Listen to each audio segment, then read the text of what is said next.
Well, hello there. Good evening, good evening, good evening, good evening, good evening.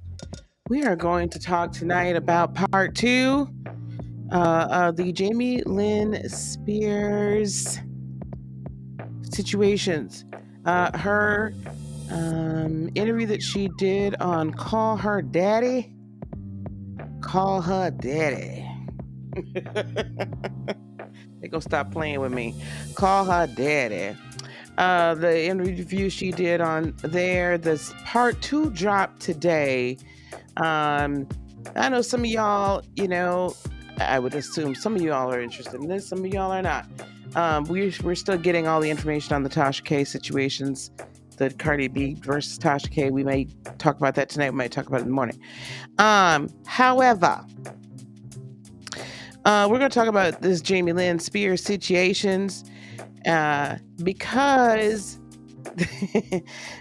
I probably should have named this one "The Ultimate in the Gaslight" because this interview, this part 2 interview, is a fabulous example of how a narcissist, specifically a victim narcissist, can spin, and still remain the victim and still kind of try to come out smelling rose. We're going to go over the denials, the lies, and the gaslighting. I do need to try to find a screenshot of the actual. I wonder if I'll be able to find that. Let me see. I'm going to try to find it while we're talking here today. Let's see. Screen shot of Jamie Lynn Spears text. Let's see if we're gonna get anything. Oh, if we're gonna get anything about that, maybe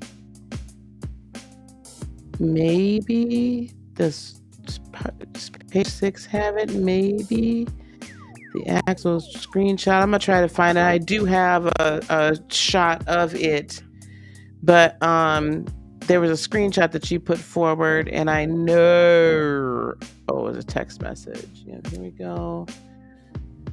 Let me see if I can find it, and so we can go over it.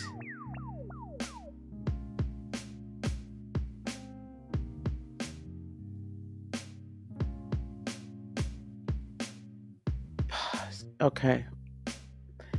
All right, we might be able to get it. Anyway, I think I got it. So we'll see what we can do with that. We'll share that screenshot. Anyway, there's a lot of screenshots. There's a lot going on here tonight, so we're going to talk about it all. Hello, Cericia. Hello, Oliver. Hello, Red Violet. Hello to everybody else that is in the chat thus far. And hello to those that are coming in. So we're going to get on into it. I was trying to wait a little bit longer for the room to load up, but let's go on and get into the situations. Now, CHD part 2. Hey, Hermes Adventures. It is up on Spotify. There is actually a link to that podcast in my description box here below. There's a link to the podcast below. Okay. So, and this is all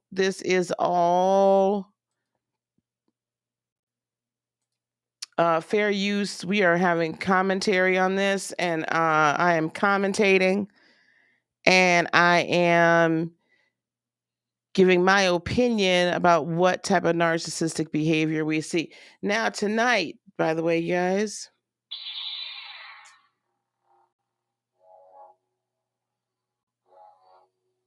we're going to be slicing and dicing it up tonight, okay? I have my lightsaber. This is my new lightsaber. My son just got me. Here we go. And it can go all sorts of different colors. So we're going to slice and dice her ass up tonight. Hopefully I can figure out how to turn this son of a biscuit off.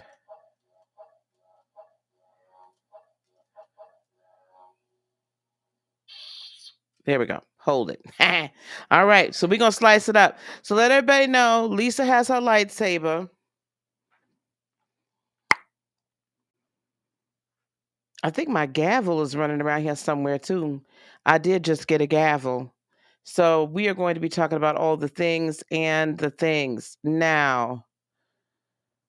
Okay. I'm going to, Lord have mercy, Jesus, help us all. Okay, I'm going to start playing this video. And then, but I'm gonna need y'all to tell me pretty quick if you can hear me, if you can hear the video. If you can't hear the audio, I need y'all to let a girl know, and we'll upload it to my back channel. Okay, here we go. Gears here, kind of like to the public perception of you. Social media is like this unnecessary evil that comes with this industry, and I talk about it with a lot of people that come on my show, and you have been getting annihilated on the internet recently. What are the comments you get that are the most hurtful? Okay, let me go back. Could you guys hear that audio? Can you give me some hearts if you could hear the audio, please? Can you give me some hearts if you could hear the audio, please? If you could not hear the audio, I need to know that as well. Could you all hear that audio? Let me go over here. Thank you guys so much for liking, subscribing, sharing, all that great stuff of this here video. Good. Not very well. That's not so good. Okay. Okay, dokie, artichoke. Let me go over here. Bear with me, guys. 1 second. I did this a completely different way tonight. Yeah, that audio is up to 100. Okay, here we go. Let's do this. Hang tight with me, guys. Just give me just 1 quick second. We're going to go back to this view. It's a good thing that I know how to operate.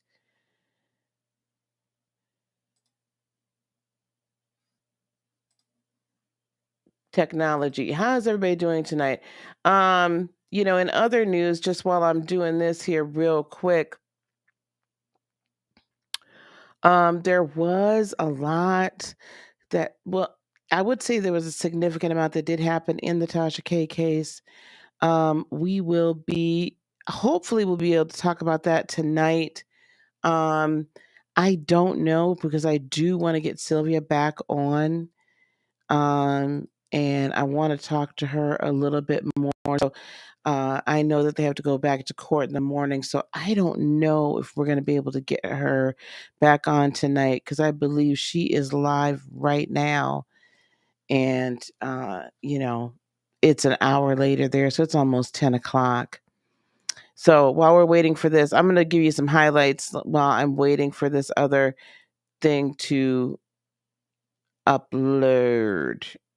Okay, Dullies. Okay, here we go. All right, let me get some highlights about this.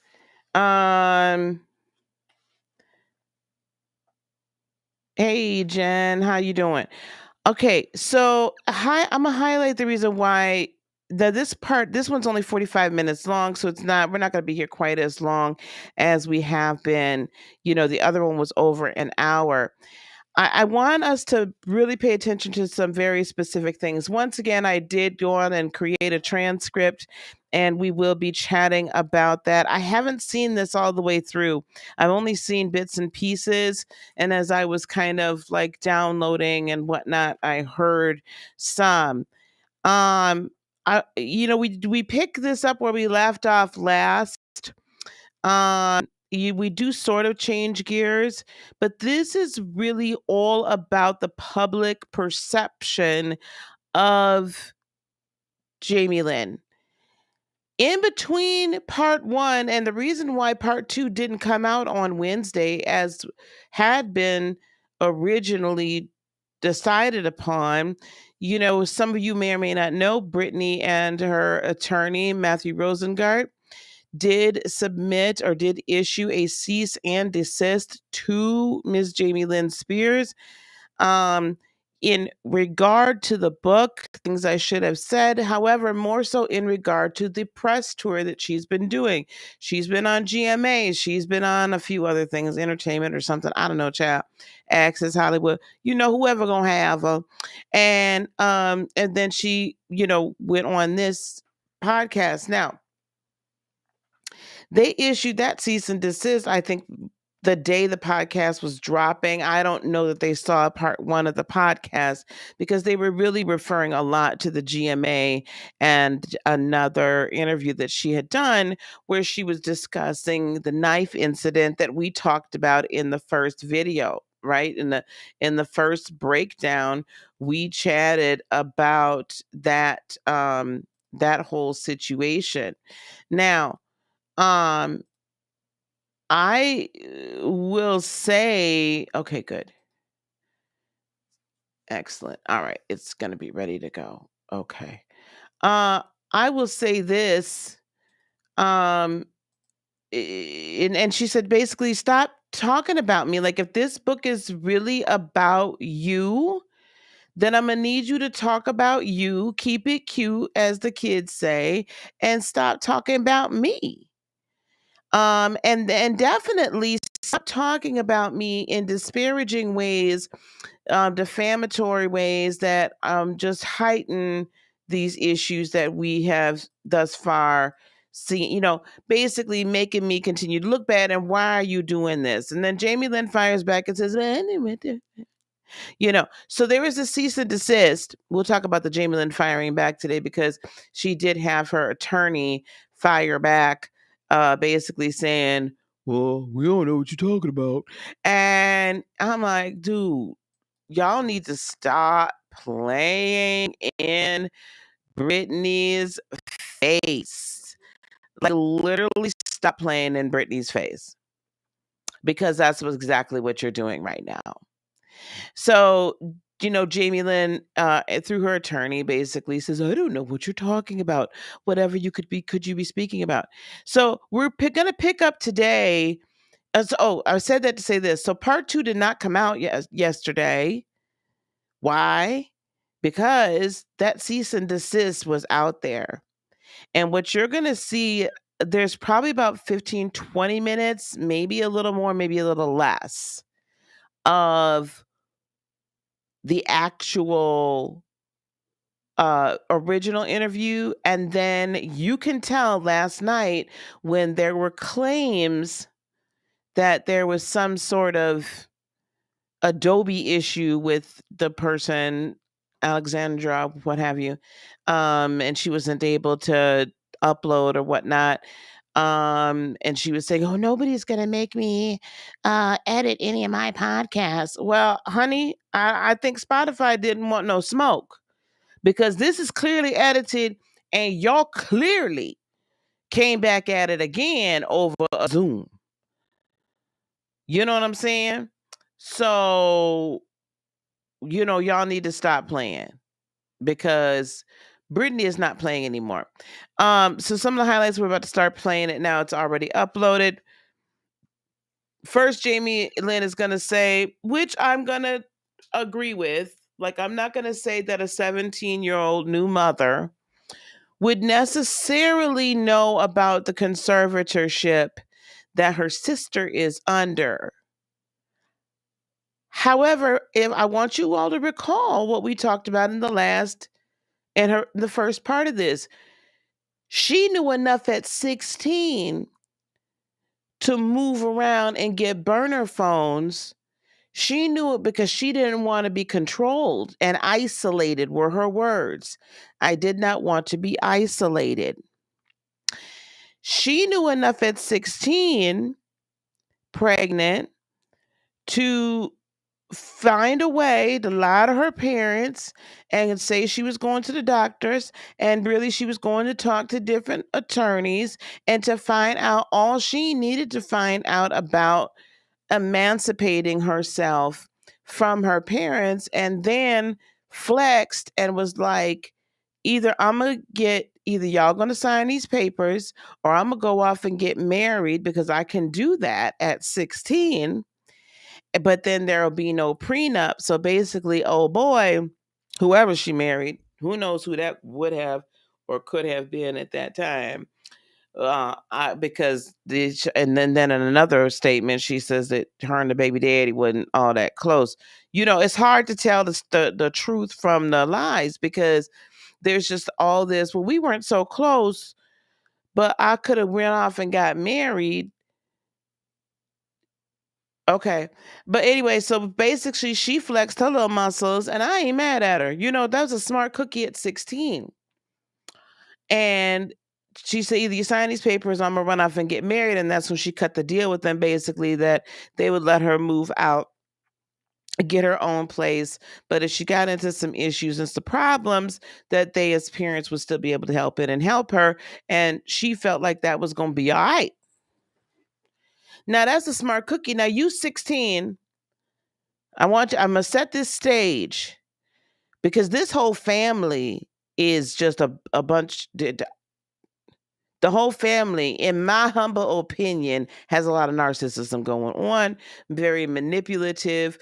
Some would say psychopathic or sociopathic. I'm not going to go that far, but they have some tendencies, lots of tendencies. So you knew enough at 16 or 17 years old to know that you had to figure out how to move around and get off from underneath their thumb because they were going to lock you down.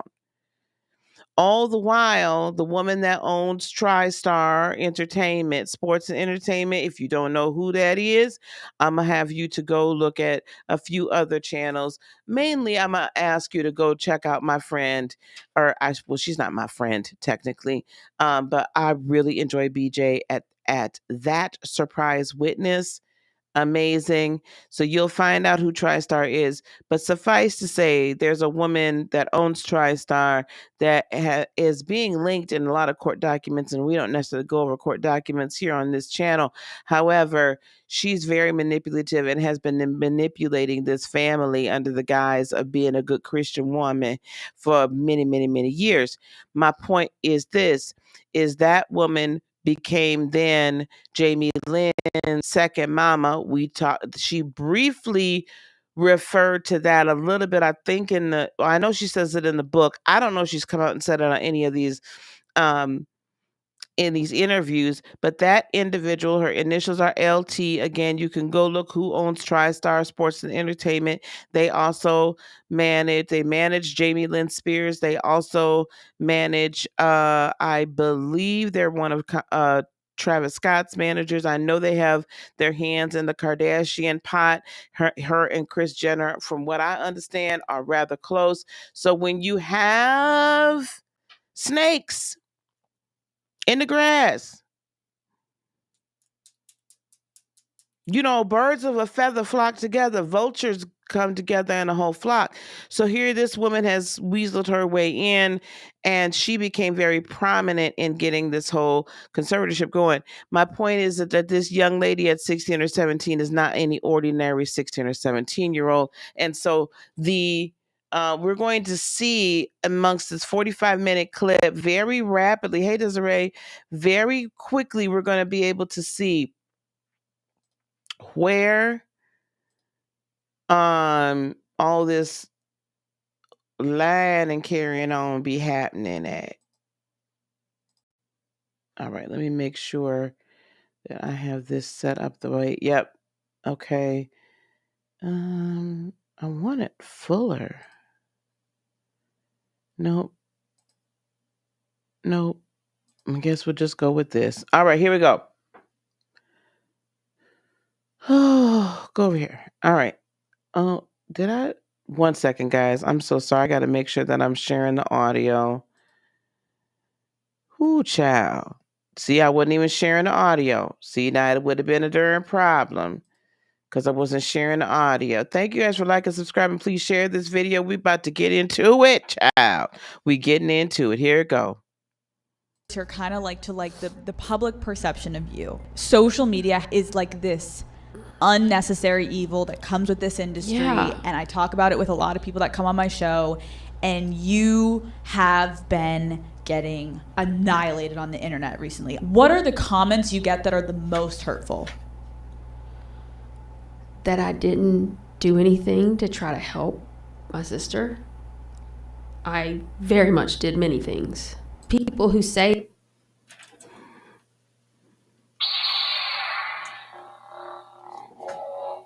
First lie. First lie. that I didn't support, I have tried and true examples of how I supported. Let's get into it. Okay. February 1st, 2008, your father files for conservatorship over your sister. Meanwhile, in your life, you are a teenager 4 months away from giving birth. How did you find out that your sister would be put into a conservatorship? I guess like just kind of like everybody else, I didn't really know what a conservatorship was or anything. So I didn't know what, I just knew that like, okay, the family's gonna help my sister do something. I don't know. I just knew that like, that's all. I knew what y'all knew. Like I did. Okay. She didn't know what a conservatorship was. All of a sudden, now we're back to playing the I'm the innocent. Remember, she set this up very well. This is not this is kind of narcissist 101. She set all of this up very well in the beginning of the telling of her story. Remember on this channel, what I say is by and large, 99% of the time, I think, maybe 98%, I feel like narcissists are created. They don't just, people just don't come out of the womb as a narcissist. That's what I believe, 98% of the time. Just like I don't believe people come out of the womb a socio and a psychopath unless there is a family pathology that genetically or spiritually or energetically kind of makes one predisposition to do so, to be that. However, I do still believe we all have free choice. Now, so narcissists are created, and how did she get to be created to be like a rather victim narcissist? Well, remember, she doesn't feel, she knows she was an oops baby. She doesn't feel like she ever mattered. She doesn't feel like she's wanted. All she's ever wanted to do was matter. All she's ever wanted to do was, now I'm putting words here. I'm paraphrasing. I feel like all she ever wanted to do was be in the spotlight. She wanted to be her sister. Did that get created and ingrained in her by her family? Absolutely. Absolutely. And then when she had the opportunity to get to the forefront for her star to rise on its own, she's on this Nickelodeon show. Yada, I think that's where it was, wasn't it? Zoe 101 Child. I don't know. I think it was Nickelodeon. Anyway, she gets on this show and her star is rising now. But I'm going to say this, old girl couldn't handle the pressure. Because you can't tell me a 16-year-old that knew how to go to Walmart and get burner phones, didn't know how to go to Walmart, Planned Parenthood, her own little private doctor or something and get something to make sure she didn't get pregnant. Sarisi, I'm going to ask you to be on the lookout for these types of these people here, okay? So that we can I just want you to block them. Okay. And if you have already, because for some reason I can't seem to block them. I can't seem to block it here. So can you block that particular one I just showed you? Thank you, dear. All right, let's go. Here we go back here. After what I'd went through with my family the few months before, I just wasn't really having them in my life at that point in time. Again, to give context, you had just gone through all of this with your parents basically asking you to abort the baby. You say no. You're away in the cabin. Now you're going to have... I do want to clarify. Okay. No one asked me to abort the baby. Okay. It was like, just like heavily not like advocated that I have the baby.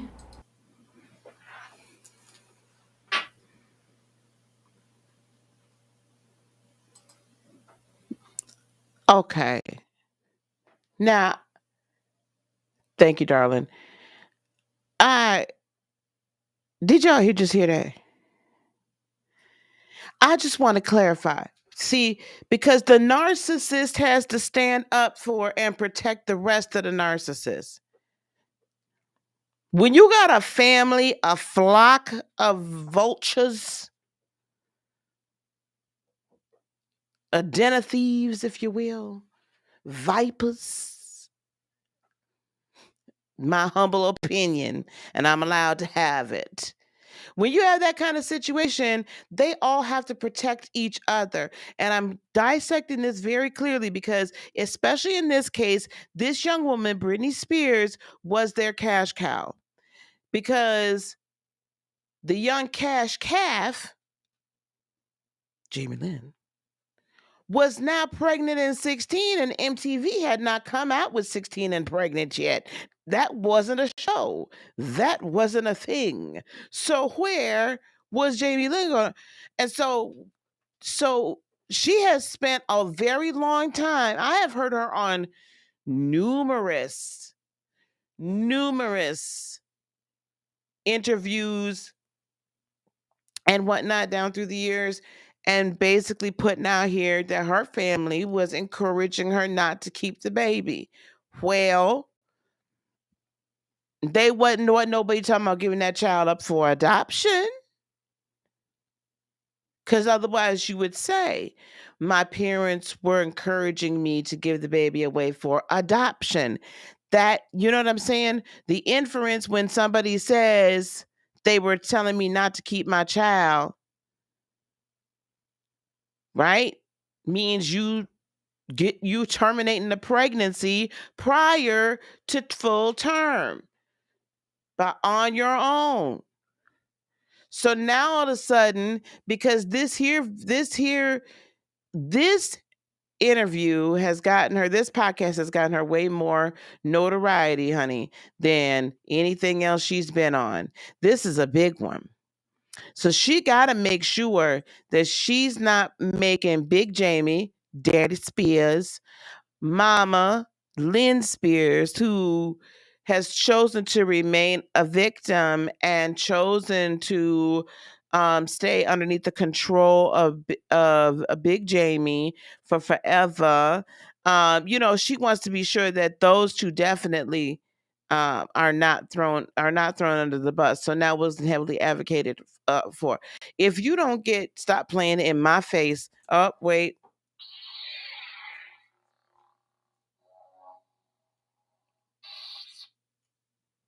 Lie. All right, here we go. And it was almost like all of these things that happened to me afterwards were like ways of hopefully bending my will. If we make it like horrible enough, maybe she'll like change her mind or something. Did you hear that? If we bending my will, if we make it horrible enough, maybe I'll change my mind or something. I'm going to submit to you again. This was their trial run. They figured out with this girl here. Well, it's probably this way. With young Jamie Lynn, what not to do. See, Brittany's off somewhere. She doesn't really know all this is happening. She's not speaking to her sister because she's like, I can handle it. You could tell she's probably a brat. But this was their trial run. And because of that, that's why I'm telling you, I don't give a rat's patooey how old this woman was. She was having a baby. She had already been going through this. She knew well before 2020 what in God's name was happening to her sister, and she didn't care. So we're still in this denial. I didn't know nothing. This is denial. And so you stopped talking to your dad because he was like, "Hey, fuck you! You're having it, and you're not going to do it my way." Yeah. Bye. So he's dealing with Brittany. Your mom was mostly with you. Then you go to file for the emancipation. Then you don't, but now you've got some of your money. You're trying to figure out your life, and all this is happening. And your father files for conservative over your sister, and so no one really explains it to you. I don't think I was their favorite person. I don't think they were to call me up and give me a heads up either. Like, I just literally blew up their world again by having a baby. So it's like, I don't think they were wanting to include me. Based on everything you wrote in this book, your father struggled to parent. What qualified him to be a fit conservator? I don't know. You'd have to ask the freaking state of California. I mean, I didn't make that choice. This was a freaking court system who did. But I will say that I think that I do think that, like, obviously someone found a need for something, but I wasn't like, who am I to say? I mean, that's obviously a legal thing that had to go through a lot of approval. So that's true, right? What is she gonna say? At her young age, I'm giving her partial pass. I'm just showing you how this business of Brittany and this business of keeping Brittany enslaved, basically enslaved to support the entire family. Because now this girl, I'm not trying to throw shade or nothing, but what this girl done since? Okay, she's done a couple of things. Her career has never been the same. Ain't nobody checking for her country music. She got a somewhat part on that Steel Magnolia show. I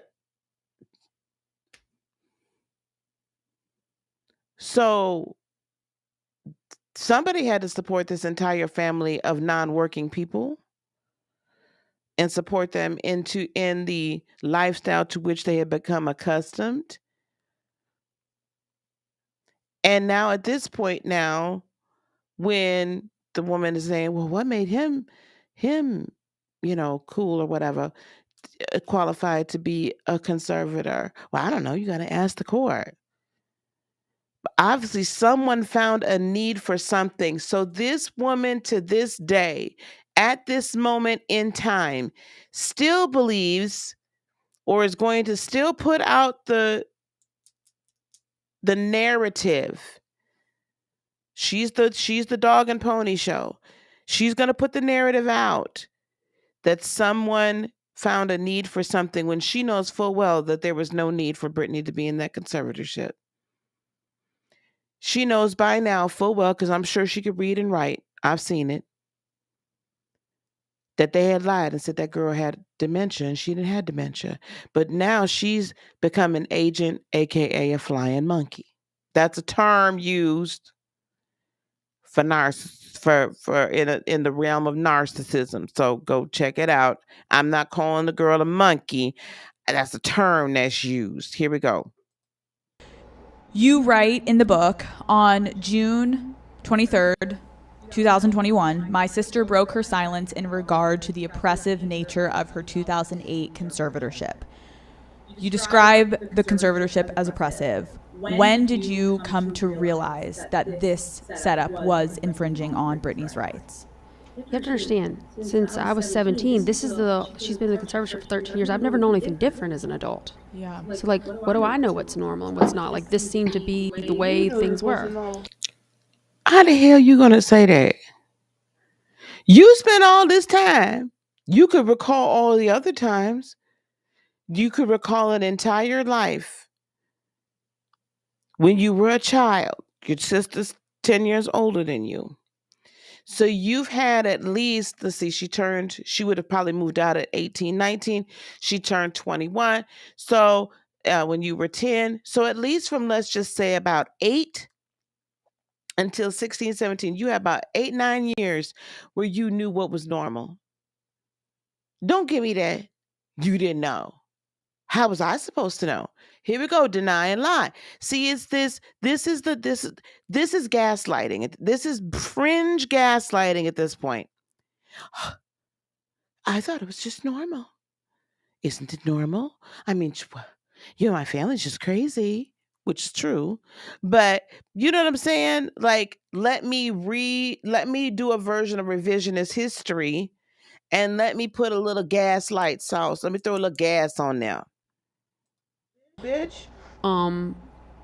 So for me, she told me she was wanting to, she didn't like the way certain things were happening, so I gave her the number of judges. I talked to her lawyer on the phone, which blew up in my face, and everybody turned against me. Why?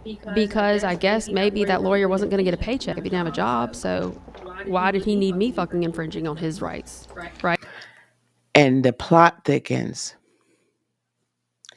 I'm going to propose to you that perhaps this young woman, maybe at the beginning, did in fact know something. Now we're gonna find out when she talked.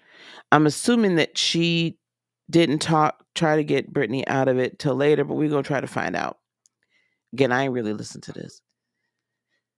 But then she said she got Brittany the information about judges and lawyers and stuff, and then talked to the attorney, Sam Ingham, and that blew up in her face. We'll find out later that Sam Ingham then runs to Daddy Spears instead of to his client like he's supposed to do.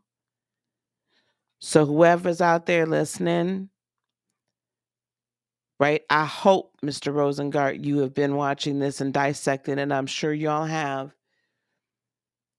Because if Sam Ingham knew and then didn't do his job and represent his client the way he was supposed to, because she's right. If the conservatorship stops, he stops getting paid. This is disgusting. But she's also, I mean, the narcissist also has to do self-preservation. So she's also now doing a little self-preservation and trying to clean up the mess on aisle 5. Here we go. Right?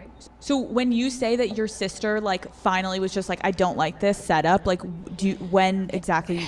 I think it was like, for me, she just kind of felt like maybe she didn't want anything to do with any of this shit anymore, you know? And if that's the case, then like that's the case. Totally. Like whether I agree with it or not, like that's her decision. Like one particular time we were in Hawaii, we went on this trip together, and we obviously are like with our kids there, and we're every night just staying up talking or whatever. And like that was really when one of the times I can remember hunkering down with her, and like she was expressing things to me, which obviously are her things to express, but into my point of view, it felt like things she deserved to have the right to talk to somebody. So I did. I spoke with her lawyer and I told him a lot of shit, and it went nowhere. And then people got mad at me. Do you know what?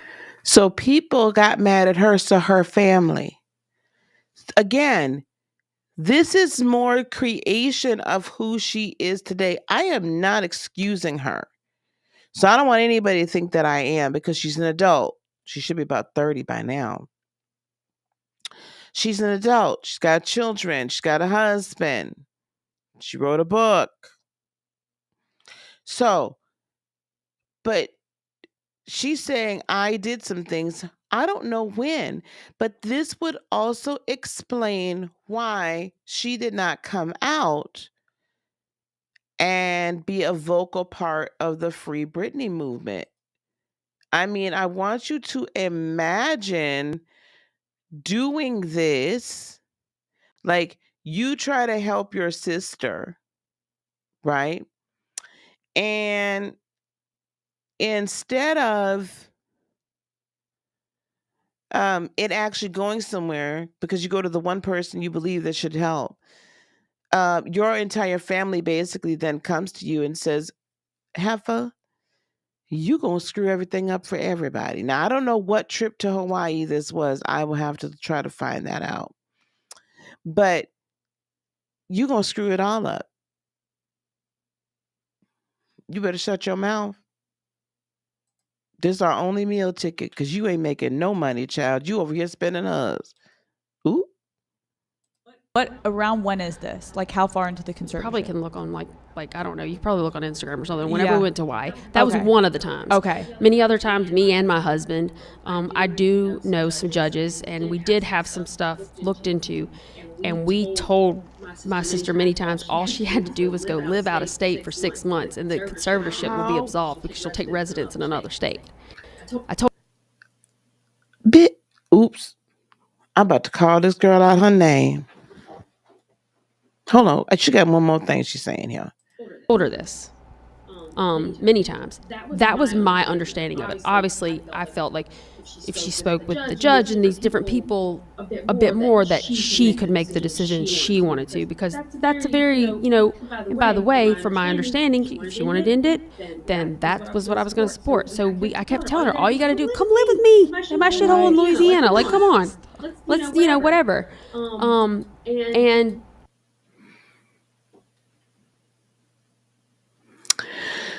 so I'm not going to. This is what gets me. This is what you'll find also with narcissists, right? They will basically say, "Well, all you had to do was dot dot dot dot dot. All you had to do was blah blah blah blah blah blah. Why didn't you just do what you needed to do? Like, I mean, I'm just telling you what to do. Now, I mean, and so we got to think about this in this way. You knew enough to know that you yourself, Jamie Lynn, had to go. You found out all this other information on your own and brought it back to her because you knew that her lawyer wasn't doing anything for her. And if you knew that all she had to do was be outside of California for 6 months and you loved your sister so much, why didn't you say, Daddy, I want to bring Brittany to the cabin or to my S-hole in Louisiana and let her hang out and then just not let her leave, right? Just not let her leave then. Just give her sanctuary. So now all of a sudden, she's done all these different things. And for someone who did not know anything about the conservatorship, doesn't it feel to you like she know a lot about how this thing work?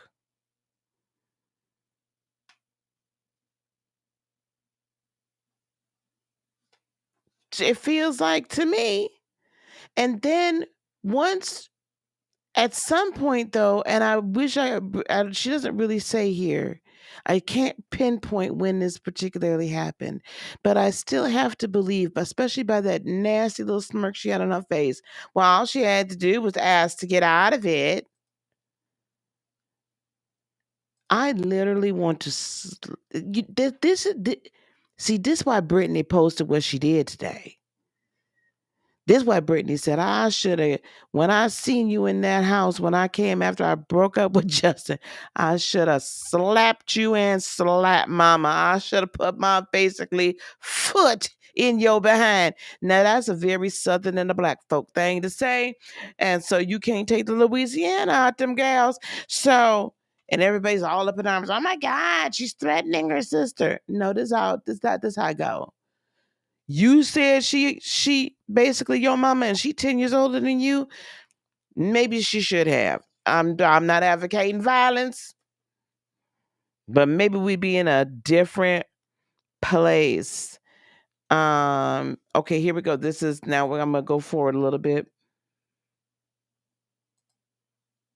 Why wouldn't she clarify that? I don't know. I feel like to the world right now, like nobody knows you ever tried to help her. Oh no. And by the way, why was I going to go out and like say those kinds of things, like, and then maybe that blow up in my face? I kind of was thinking, like, when I talked to her lawyer, like he would like use this and helpful this. It's like he went and told me that I told him that. So he went and told on you to like your dad and everyone that like because the thing is, I think that maybe my dad was maybe the face. There's a lot of people behind there. Yeah. I think it was more of like the lawyers and whoever it was, and you know, gotta protect daddy.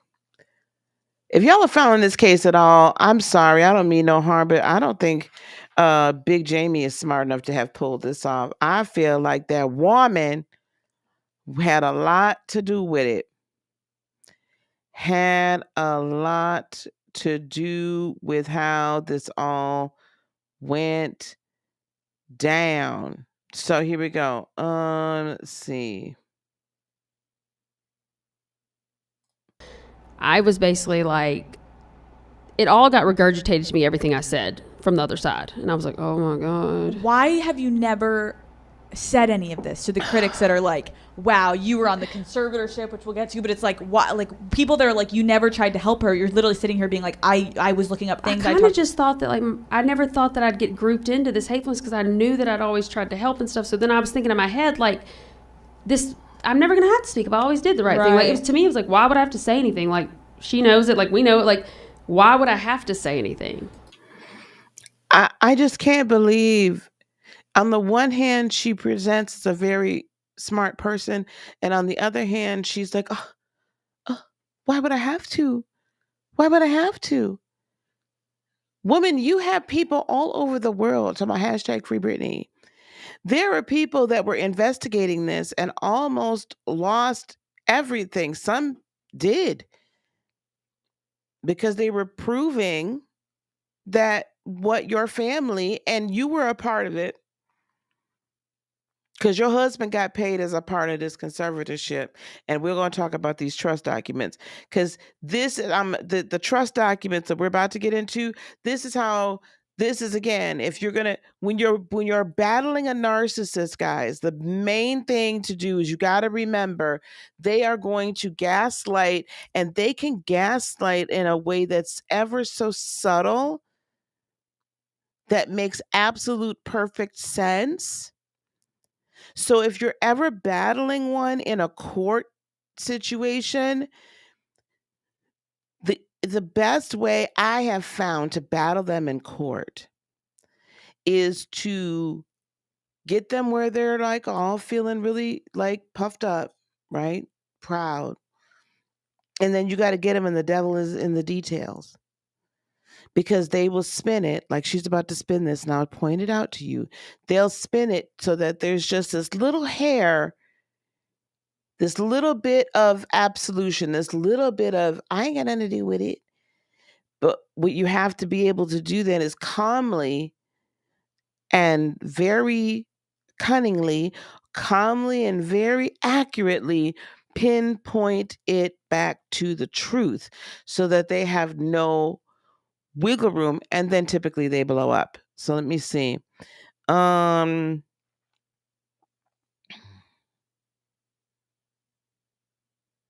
Okay, here, but she's about to do some whining. So here we go. What do you think everyone that's like threatening your life on the internet like want you to do? I think they just want me to not exist. And if I do exist, it needs to be to support, someone else's life. And I think that I can exist and also support, but also protect myself. I think that what is bothersome for a lot of these critics, there was a period of time where you were involved in the conservatorship. And wrong. Never involved in the conservatorship. Never, not once. Now, part of that statement is true. She was never a conservator of either the person or the estate. She was never a co-conservator of either the person or the estate. She doesn't show up in any of the conservator spots as far as bringing action against Miss Brittany. Part of that's true. There are legal documents that I can show you, or actually what the media could responsibly put out there, but they don't give an F about those. No, let's talk this through though, because people assume that your name was tied into the conservatorship, and so you're guilty. So can you explain why people think you were involved in this conservatorship? Well, I think because outside of the conservatorship, even if it was you and your sister, my sister asked me to oversee a trust if something were to happen to her. So Brittany asked you? Yes. She can never tell us what day Brittany asked her. She can never tell us when. She never shows us a receipt. And at the time that these documents were filed, Brittany was already under the conservatorship. So even if Brittany wanted her to oversee this trust, she had no legal right to any of her money, including the trust that she set up for her boys. At this point, her father, Big Jamie, Daddy Spears, was both the conservator of the estate and of the person. So even if she asked her, which she can never tell us exactly when that is, that's another thing narcissists will do. They will not be able to come up with pinpointed dates, and they'll flip-flop in what they're saying, and they'll change it in a very subtle, sinister way. And they may try to make everybody else seem like they don't know what the hell they're talking about. So like you said, well, I think outside the conservatorship, that's what everybody thinks. But my sister asked me to oversee a trust if something were to happen to her. Why? Well, maybe even if she did, maybe what happened is she was so fed up with her father at this point, of course, because he's torturing and enslaving and making her work and feeding her lithium and having a security company, not even actual medical professionals, a security company created just to monitor her, Miss Brittany, her drugs for her mental health.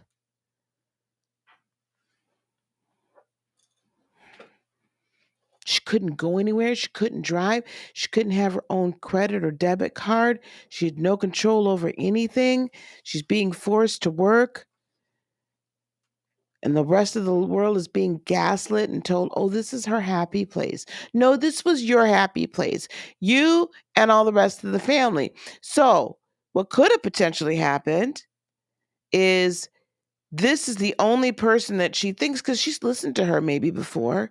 So Brittany might have thought, maybe if I get my sister to oversee this, and she's got kids, she will take care of this. So my dad does not spend all of my money and my boys have nothing. So that could have been a possibility. I'm going to grant her a little bit of grace, but here we go. Now, when I was approached by her team of lawyers or whatever, and they were like, well, you have to get a lawyer and do that. I was like, so I did not even follow through with these steps to be a trustee over that will or anything. And that never even had anything to do with the conservatorship. So again, she's parsing the truth. Did the trust, the living will, the revocable trust, have anything technically to do with the overall actual case of the conservatorship? No. She's right there. This is how the narcissist gets away with it. Because they're highly intelligent, for the most part. They really are. Nothing to do with it. Because technically it didn't. However, it fell underneath the purview of Big Jamie, of the person now that she wants to now basically say, well, I don't, somebody had to take care of Brittany. So I guess Daddy could. Even though she just said she didn't want him in her life. Even though she just said that, she used to tell her mama, why are you letting him control you and me? But it was not okay for Brittany to buy her mama a house that she got to move into, by the way, so that mama could get away from daddy. All of a sudden, that's weird. But it's okay for you at 8, 9, 10, 11, 12 to say, why are you letting him even have anything to do with me and you, period. But that's okay. Do you see what I'm saying? Anyway, back to this. So what really had happened was, and I'm going to give you this, now we're going to move forward, I think.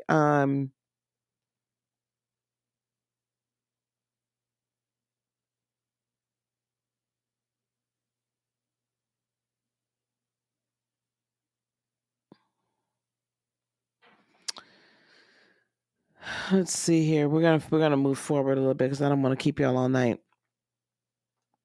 because we got a lot to go through. What really had happened was that we're going to fast forward a little ways to this paperwork, because what had happened was there was paperwork that was filed. Here it is. There was paperwork that was filed, and it's in court documents. She appears in court, and it wasn't that she didn't want to hire a lawyer. She wanted to get the okay to hand over this $60 million trust to whom? TriStar Sports and Entertainment, the business manager that Brittany never wanted. They were handling all of these things, not some investment firm. I guess by this point, TriStar had this other group, Stonebridge or something. There was some affiliation. So the person that Brittany couldn't stand at all, and that was pulling all the strings, allegedly, in my humble opinion, she, because that's her second mama that runs this LT, her second mama, she was going to hand all Brittany's money for her boys over to this person for them to oversee. And there was such a hullabaloo about that. The court did not agree to that. And that's the only reason this didn't happen. But let's see her side of the story. They filed papers. Do you want to from it?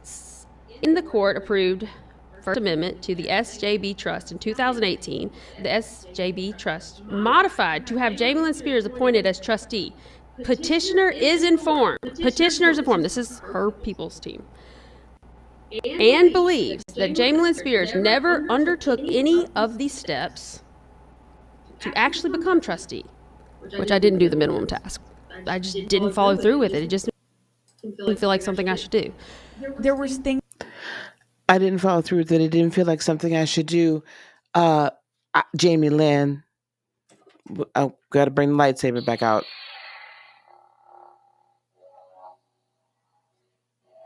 Lies.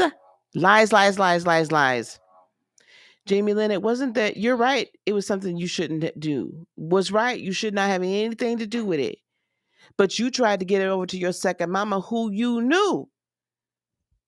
You knew. So they tell a little bit of the truth in order to get away with the lie. A step beyond. The court documents from yesterday whereby Brittany is contested in the payment of her father's legal fees. Yes. Post being removed as conservator in the amount of as 1.3 million, and also they're going to go back and contest the 12th accounting. Provides an opportunity for Brittany to present evidence of malfeasance. Exactly. Brittany's estate paid. Thank you. We're going to get to that. Jamie Lynn's husband monies for services performed on Brittany's house in Louisiana that Brittany wasn't even living in, by the way, that James P. Spears had bought with Brittany's money and sold to his damn self, and then paid her husband it's greater than $178,000, if I recall. Now, why does that matter? Thank you, honey. Thank you so much. Why does that matter? And again, guys, this interests me a great deal, which is why that's why I enjoy talking about it. But I'm dissecting this bit by bit because a lot of us have to deal with narcissists in some way, shape, form, or fashion.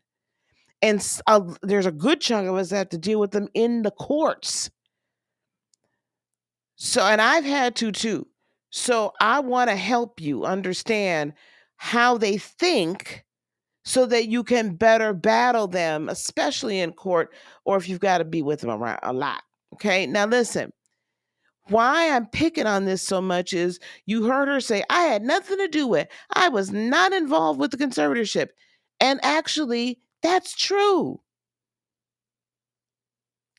However, a normal, logical thinking person would say, but okay, you didn't have verbatim, your name wasn't on the legal documents and you were not involved in overseeing the horrific treatment of your sister. But heifer, you benefited. You were about to benefit a whole lot had there not been a whole bunch of stuff. And once there was like a big hullabaloo, at least somewhat of a hullabaloo about that woman taking over Brittany's money, then it all broke loose. And then once again, you're not built for this life. So why you're out here puffing up your chest and you got a battery in your back, Jamie Lynn, you're not built for this. Because you couldn't even go through with this part. This is why your people knew they had to try to keep Britney as long as they could. You ain't built for this. This ain't your thing, chicken wing. But you real good at playing this victim. Only a lot of what she has said, especially in part 2, is going to come back to bite the other narcissists in the family in the butt. It's going to come back because she's not as skilled at it. And she's also a victim narcissist. And she doesn't even realize she's a narcissist, so she doesn't realize the collateral damage that she's causing herself and the rest of the group. Let's keep it pushing. Things on the internet saying that for a couple months and then like you were taken off of it. What is that? Because they petitioned to put me on it.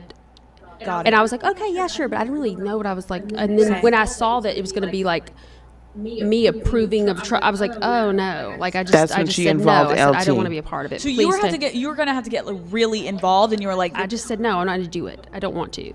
These things were filed with the court. Like, why wouldn't anybody report that? would you? Is there a reason you haven't posted it on your social media? Because I think, like, out of context, people are going to be like, oh, what is this? But I think that, like, obviously now if people come for me, I'm just going to start posting all my text messages and all my stuff. And, like, I'm done taking pictures. Like, here's just receipts. That's it. Playing devil's advocate, Brittany didn't have access to her phone. Jamie Lynn, you have a platform. People would have listened. Okay, so now I want to call BS on the woman, Alexandra.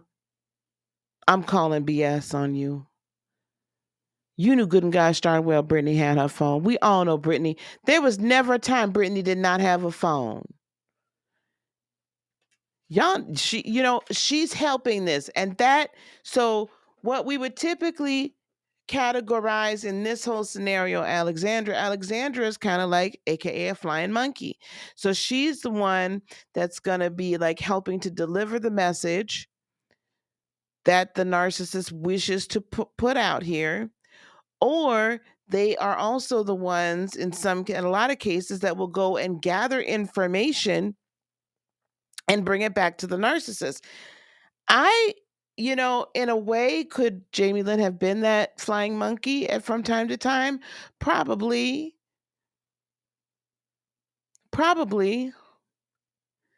I have a hard time believing, because she tells so many distorted stories, whether or not she really did. I mean, I suppose she did say something to Ingham, and maybe the family did get on her butt. Probably. But let's not play like this, okay? To you help your sister, why did you not speak out on social media or to the public when you discovered the conservatorship was oppressive? As far as I'm concerned, I would message her and I would talk to her, and we had full access to talk to her. I was in contact with her, as well as when I put her in contact with the judges and the legal people. Why does everyone on the internet think that she didn't have a phone? I don't know, but I know. But nobody has said that. So this Alex, whatever her name is trying to help this whole situation out. I don't like cancel culture or anything else, but I can guarantee you this is going to be the last time that, unless they put out a part 3, that I'm going to listen to this woman. Because everybody on the internet, you fool, doesn't believe that she didn't have a phone. So stop trying to tell me, stop gaslighting and trying to tell us what we should think. You're just helping spin this whole narrative. Now, I want you to pay attention to the fact that Jamie Lynn never answered the question, did she? Well, why didn't you post? Well, the proper answer for that would have been, I didn't think I needed to, or I was afraid to, or, my family would have cut me off. And then, my husband and I really, if daddy didn't pay my husband, he wasn't making hardly no money. If daddy didn't help out, he didn't hardly make no money. You know what I'm saying? These emotions. Yes, this is actually a really good time for this to be happening during a Venus retrograde, Mercury retrograde, Sun just having been conjunct Pluto. Mars and Sagittarius putting a battery in her back. Like, this is actually a good time for this to be happening for other people, because we're really seeing her garbage on display. But anyway, she didn't answer the question. She didn't answer the question. Why didn't you? When, if you knew, and it appears she knew for a while, not just 2020, she knew for a while this was an oppressive situation. Why weren't you hashtag Free Britney? Why weren't you showing up at Free Britney rallies? Why weren't you doing more to help your sister? Because certainly if you had come out and been out here in the public, things would have moved a lot faster. Oh, but then you would have lost that control. Remember what she has been saying this whole time. I just want to matter. I just want to matter. Everything's always been about Brittany. Mama always had to go help Brittany. Daddy's always going to help Brittany. I just want to matter. I was an oops baby. This was her opportunity to run around, roam around free, post on Instagram, post pictures of her and her family on Instagram in Brittany's condo in Destin, Florida. Gaslight, gaslight, gaslight. Knowing Brittany was going to see it. Posting pictures of her with Brittany's sons when Brittany wasn't with her own boys. Gaslight, gaslight, gaslight. And posting their faces all over, by the way, but her own children's, she'll blur their faces out. She was enjoying, in my opinion, from what I can see, she was enjoying it. She was, because finally even if she wasn't out in the spotlight, finally, Brittany's locked away and she can do what she wants to do. That's why. She had her phone. I mean, I know that because, like, I would talk to her. But there were certain times where I wouldn't understand why, but she would block me or whatever it was. And I felt like I didn't, like, I didn't understand sometimes, like, where or what my position was or how I could be helpful. But also, I was dealing with my own dynamics in our relationship. Miss me. And I was getting to a place where mine and her relationship was becoming a bit more challenging and unhealthy for me, where at some point I had to protect myself too. And, like, outside of the conservatorship or anything, like, mine and her relationship was becoming to a point where I needed to also set boundaries and healthy boundaries with her. But as I've mentioned previously, anytime she told me she wanted help, I gave her the chances and the opportunities and the people to help her. So she's going to now blame, she's going to victim blame. She's victim blaming. You know your sister's in an oppressive situation. You know your daddy is a little office rocker. She might think he's sober. I don't, but that's right there. That's my opinion. So you're going to victim blame now. This is what the narc would do. Gaslight. I'm going to turn this around. I'm turning it. Lie, lie, lie, deny. Turn it right back around on you. If you knew this was going on, and all of a sudden, if you had truly been helping her or trying to help her in some way, shape, form, or fashion, and then all of a sudden she blocks you, but you're supposed to have full access to her, are you not getting on a plane? Because you ain't working. I mean, can we all just be clear? She ain't worked. She I don't know what she was doing. And all of a sudden she's blocked you. You haven't heard from her. And all you can think about is yourself.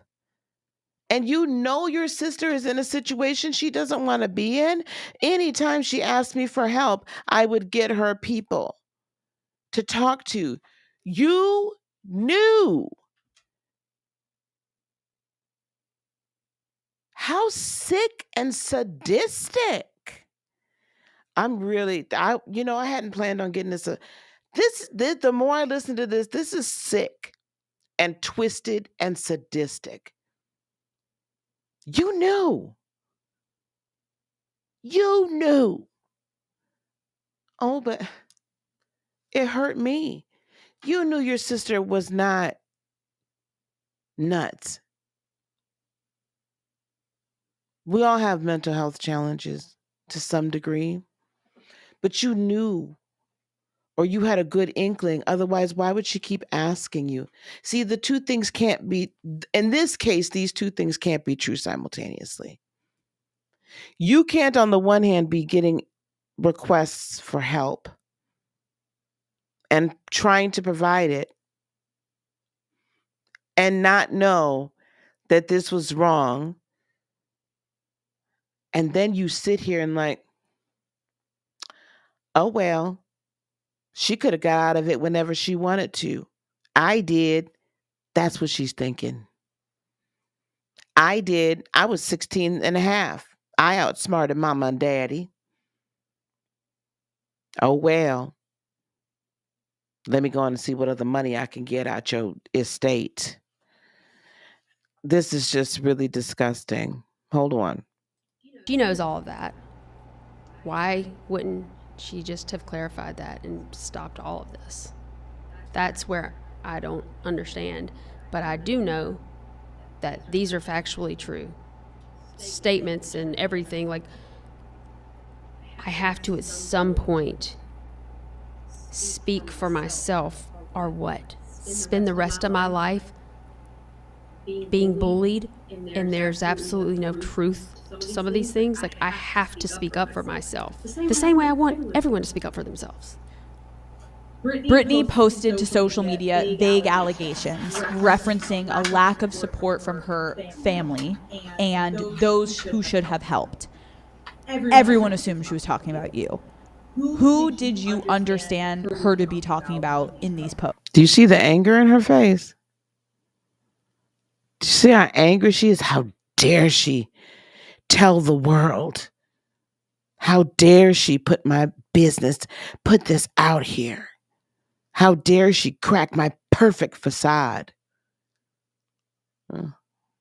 Narcissist. Posts.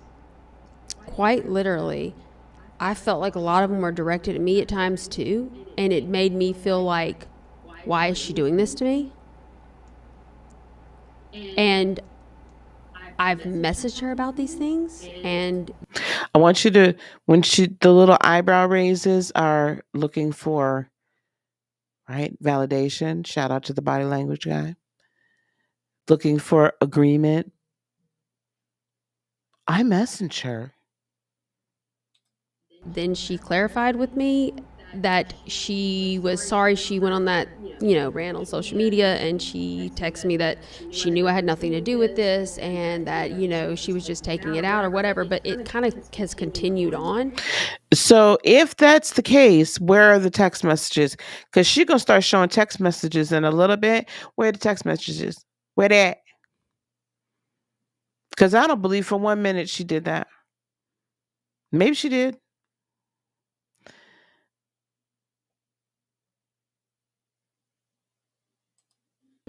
And that feels like I feel a bit helpless. Like, I don't know what else to do except for what I've always done, is to continue to love and support her, but also like respectfully speak up for myself, because I can sit here and allow you to make any choices you want, but do not attack me and my family and expect me to not sit there and say something.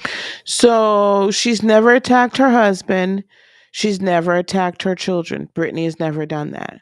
So you and your family must mean you, daddy, and mommy. Mommy and daddy dearest. In the book, you provide a text message that basically clears your name, Jamie Lynn. Yeah, and I wish that she would share that. Can you read the text? Can you pull out your phone and read the text?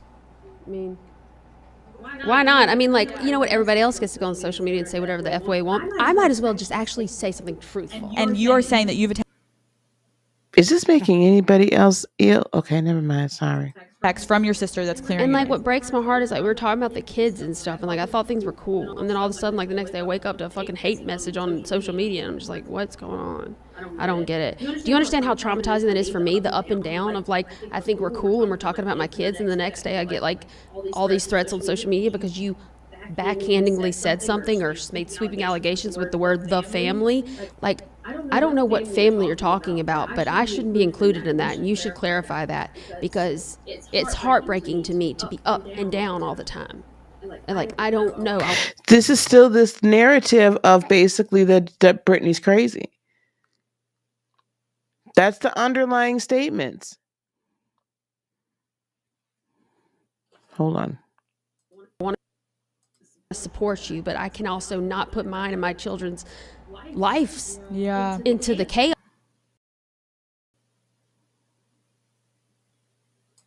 Like a bitch, and I was hurt. And I think the most one that she says to me, I know it's not your fault, and I'm sorry for being so angry at you. Although I'm your big sister, I need you more than you need me, and always have. Which I feel like I've always needed her, but I don't understand how this can be said one minute and then the next minute I'm like kind of being attacked on social media. Here comes but, the next lie. Like, I just don't understand why even say this to me. And when those moments happen on social, like, do you text her and be like, hey, Britt, I'm getting some crazy DMs. Like, can you... I want you all to know, y'all can go to Jamie Lynn Spears' situations, her IG right now. You cannot DM Jamie Lynn Spears. You've not been able to DM Jamie Lynn Spears on Instagram for forever or on Twitter. You can't. She's not getting crazy DMs. So, literally, like, this is one time where the narcissist needs to. So, the narcissist will tell the literal truth until it no longer suits them. Because normally, if it was suited her, she would say, "Oh no, it's not DMs. It's I'm getting death threats in my comments," and a lot of times she turns off her comments. So exactly what's happening, sweetheart? Exactly what's happening to you? Exactly has social media, or is it just you don't want to be exposed anymore? I can't. Like, I'm just so. And that, to me, that one singular text, completely out of context, who knows what that was referring to at this point? Who knows? Let's see here.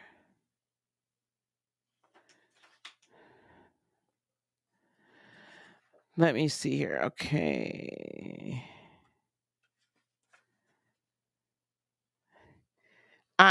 Then we go into further, like I did before. She talks about, unfortunately, it's come to the point where I have no other effing option than to just lay out the facts. Have you ever? And then Alex asks, have you ever directly asked Brittany to defend your name on social media? And again, she evades the question, doesn't answer it, so she's never done it. I told her to please stop posting, that it is now affecting not only me but my children. Well, Brittany's kids have been affected for forever. I know that's not a nice thing to say, but I'm sure that's how Brittany feels. And this was from the very beginning, where it was just like whispers that my daughter would hear her friends or like people say at school, and that took me back to my childhood and being like, no, that's not happening to my kid. No, we're not doing this. Sorry, guys. So I became a mama bear, being like, look, you need to stop. And then she says it this way, and to this day she would still be there for her. And then she says the book isn't about Brittany, but she can't help it because Brittany's like part of her life.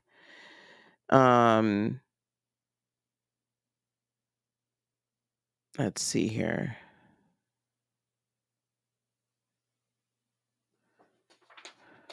All right, let's go forward because she does this. There's really not much more in the rest of this other than her saying, listen, we were all raised by the same parents, yada, yada, skippy, blah, blah, blah. Okay, so we're going to fast forward to the part basically where at this point now we're at 21 minutes roughly of interview time. There's supposedly 3 hours worth of interview. But after that cease and desist, we end up with a whole separate situation. Here we go. There just has to be some truth out there, and I'm allowed to share it. All right, can you hear me? I can hear you. I can hear you. So now you see she's in her home, Alex is. She has this sweatshirt that says Wednesday because that's typically when, her big stuff drops. And to let everybody know, this was recorded the day that she was supposed to drop part 2. However, that little thing called a C&D dropped. Let me just check the chat real quick so I can take it. She really isn't answering any questions, which is the sad part. Yeah, they used her big time. I believe she's lying her ass off. Where can get the full part 2? Oh, she did? She took it off? Actually, I have the link to the Spotify podcast down below. She's not even mentioned, I don't think. We're going to play the last half of this. Well, you okay. You're doing good.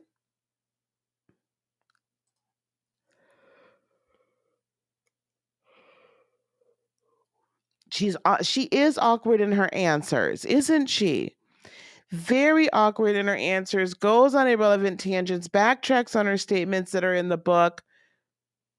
This is my thing. This is what narcissists do. I will tell you. Thank you, GS. Guys, share this. If you like this, share it with your folks after we're done or whatever so people can see it. Narcissist, she is actually a rather sophisticated narc. Oh, thank you so much. Thank you. Thank you. Thank you for the $20 super chat. Wonderful job. So happy to subscribe. Thanks, A Step Beyond Healing. It really. Oh, you just left. Oh, honey. But this is what they do. And she's a very sophisticated one because she can maneuver through this quite fluidly. You don't ever really notice that she's spinning you. You know what I mean? Like, I have to give it to her because I've dealt with some narcs that are not this sophisticated at all. So she's good at what she does. Do I think that she wrote the book? I haven't read it yet. I don't even want to buy it because I don't want to give her anything. To be honest with you, I really don't. I'm sure she had someone help her. It's not that easy. But I think that she claims she never read her mom's book, Through the Storm, which I find interesting. It's a whole group of selfish people. Oh my God. Sorry, guys. I've been up since so early this morning. But we'll talk a little bit longer after this, guys, if you want to. I'll stay up with y'all. All right. Let's get through it. We're halfway through. I know this is taking forever. Oh my God. I've been on here forever already. Okay, here we go. Okay, cool. Okay, so to everyone that is currently listening, that's been listening to this interview, it is January 18th at 5:14 p.m. and I am doing now a follow-up interview with Jamie Lynn. You're back in Louisiana. As you know, we met for the first time last Tuesday, and we went over a lot in our two-part interview. But a lot has played out since then. You and your sister have been going back and forth on social media. Have you spoken to your sister since our interview last week?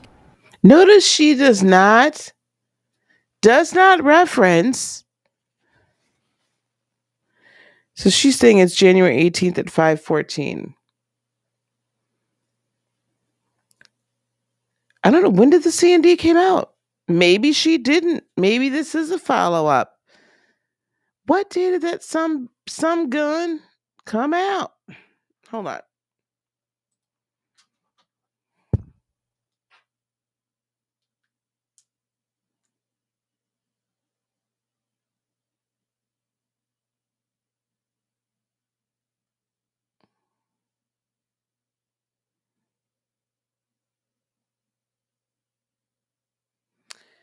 So when did I put that other video out? I streamed it. It couldn't have been the 19th. It had to be the 18th, right? Because the other part was supposed to come out on the 19th because today is Thursday, unless I've lost a whole day. Today is Thursday. And so, gang, that C&D came out during the day on the 18th, or was it the 19th? The 18th. It had to be the 18th because it was supposed to drop Wednesday at midnight on the 19th. So my belief, I could have the timing wrong, and if I do, that's my bad. But my belief is they did this because of the C&D. Because otherwise she couldn't have known that they were going back and forth on social media. But here we go. I've tried to, but unfortunately, no. And can you clarify? What do you mean by you've tried to and no? Well, unfortunately, I hated the whole back and forth thing. So I was just like, just call me. You keep doing that. And then I sent her messages, but I've been blocked for a while. And then I did receive some Christmas gifts from her. So I reached out and said thank you for those. And, I hope she got mine. And what an odd time to get gifts. But yeah, that's just the facts. So how is it an odd time? It's Christmas, heifer. How is that an odd time to get gifts? Oh, because y'all are beefing. Well, to me, that just shows that actually, that gives me hope for your relationship, actually, and should give you hope. But except for the fact that you want your relationship to be that you want it to be, and you don't want it's got to be on your terms and your family's terms. And by that point, everybody knew that basically conservatorship is over, gravy train is done, and listen, all of the effery was about to come out. there are some additional things from our interview that need clarification. Throughout our interview, you repeatedly state that you made numerous attempts to assist your sister in ending her conservatorship. The world is convinced that you didn't do enough for Brittany. One example you give in this part 2 is you say that you tried to help your sister and there was a trip to Hawaii. But as I'm listening back, the story is too vague. It doesn't fully add up. So basically, the flying monkey is saying to her, please, narcissist, tell everyone how you're great and how you're grand. And I want to be sure that your narrative gets out to the world because they're just hurting you so bad, and I just want them to believe you. So, can you go into greater detail about the steps that you took to help your sister and prove why your attempts to free Brittany failed? Yeah, well, if you're talking about the one time out of all of them in Hawaii in particular was, I guess it was, I can go back on my Instagram and look when our Hawaii pictures are posted to give you exact dates, but we were there, and during that time we were able to like really spend some sister time. We didn't have any parents with us. We didn't have, it was just us and the kids, and you know, she had like her, obviously her security and an assistant. And so we got a lot of like real sister time that I don't think we'd had in a while. And we talked a lot about a lot of different things. And she expressed to me, you know, she wasn't happy with her situation. And number one, like that's one thing to not be happy with your situation, but you've got to express that to the people around you. So I kind of did a little bit of digging myself as far as calling just some lawyers or people I know at home. After doing that, then I talked to my sister about some information, not only like personal information I thought maybe could be useful to give to her lawyer at the time to help shut down this whole conservatorship. I kind of put myself on the line because I was sharing details that probably like people would know came from me. You know what I mean? And in doing so, we spoke about it. She said she wanted to do it. So we gave all of these facts to her lawyer. And then those same facts were regurgitated to me from the other side of the conservatorship. So I know that he obviously immediately went and told them whatever I said or any of my. Okay, so I want to just put this out here, guys. If this is true, if what she's saying here is true, and that she did give all this information over to Sam Ingham at the time, and then Sam Ingham just regurgitated it right back to Big Jamie, this is a problem. Again, this is then why she then basically was like, well, listen, I got to protect myself. I can't be messing with this because okay, this is how, if I were to put my mind in, if I were to put myself in these shoes, oops, let me take this off. Sorry, guys. If I were to put myself in these shoes, what I would say is that if I'm Jamie Lynn and I'm trying to stay in my sister's good graces, and maybe she really did want to help her get free. Maybe she had a moment of humanity and sisterhood. But then she swatted down and basically said, you don't, because she never says how this blew up in her face. Like, she's just allowed to keep saying it blew up in her face over and over and over again without ever explaining what that really honest to God means. And I'm trying to find this darn screenshot. I'm hoping somebody put it out here. Screenshot. Oh, Jamie. Oops. Hang on. I'm trying to see if I can find it on my phone. Jamie Lynn Spears on podcast.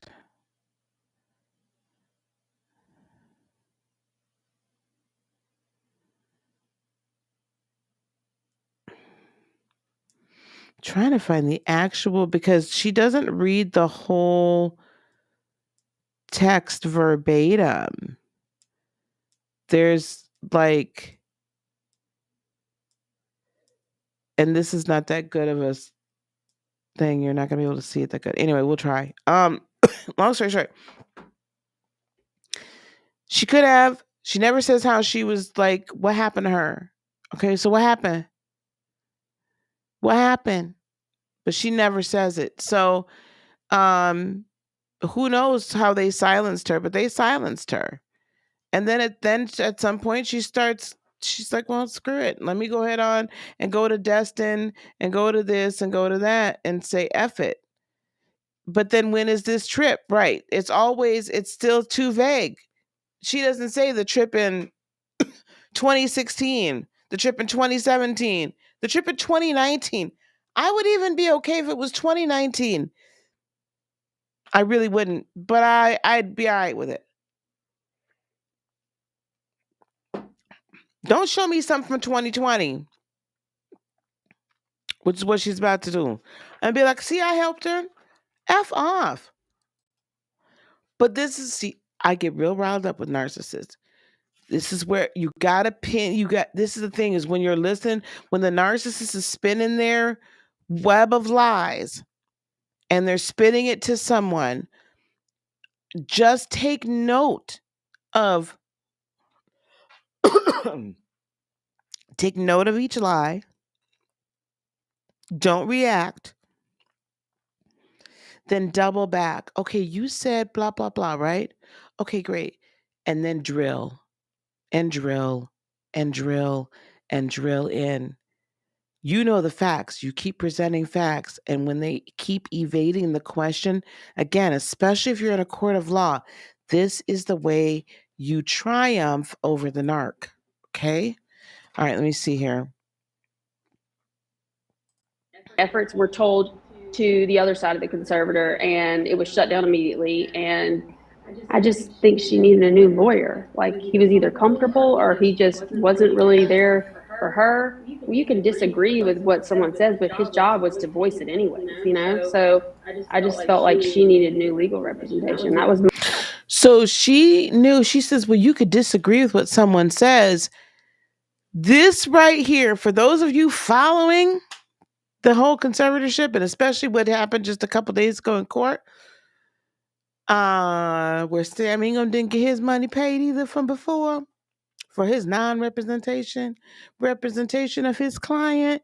Child, honey, listen, this the first woman I'm gonna call on the stand. What did you mean by this? Disagree. At what point did he disagree? Okay, here we go. my overall theme.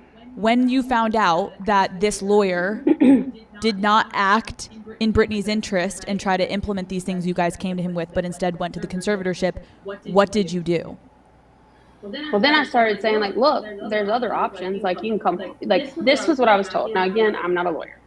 From what I was told, if you have a residence in another state, you can live there for like 6 months or something. You take residence there. And if you don't have a conservatorship in that state, then it makes it to where like you can live there and that conservatorship in another state, things like null and void. Now, this could be quoting this wrong, but this is what I understood. And so I told my sister, why don't you just come live in Louisiana or whatever you want to just do that for 6 months? And guess what? It will just dissolve itself. There's nothing anybody can do about that. So that was kind of my next thing. Like, look, if you're not going to get the help you need, then just take yourself out of it. And if you're not going to get the help you need, then just take yourself out of it. See, that kind of statement is where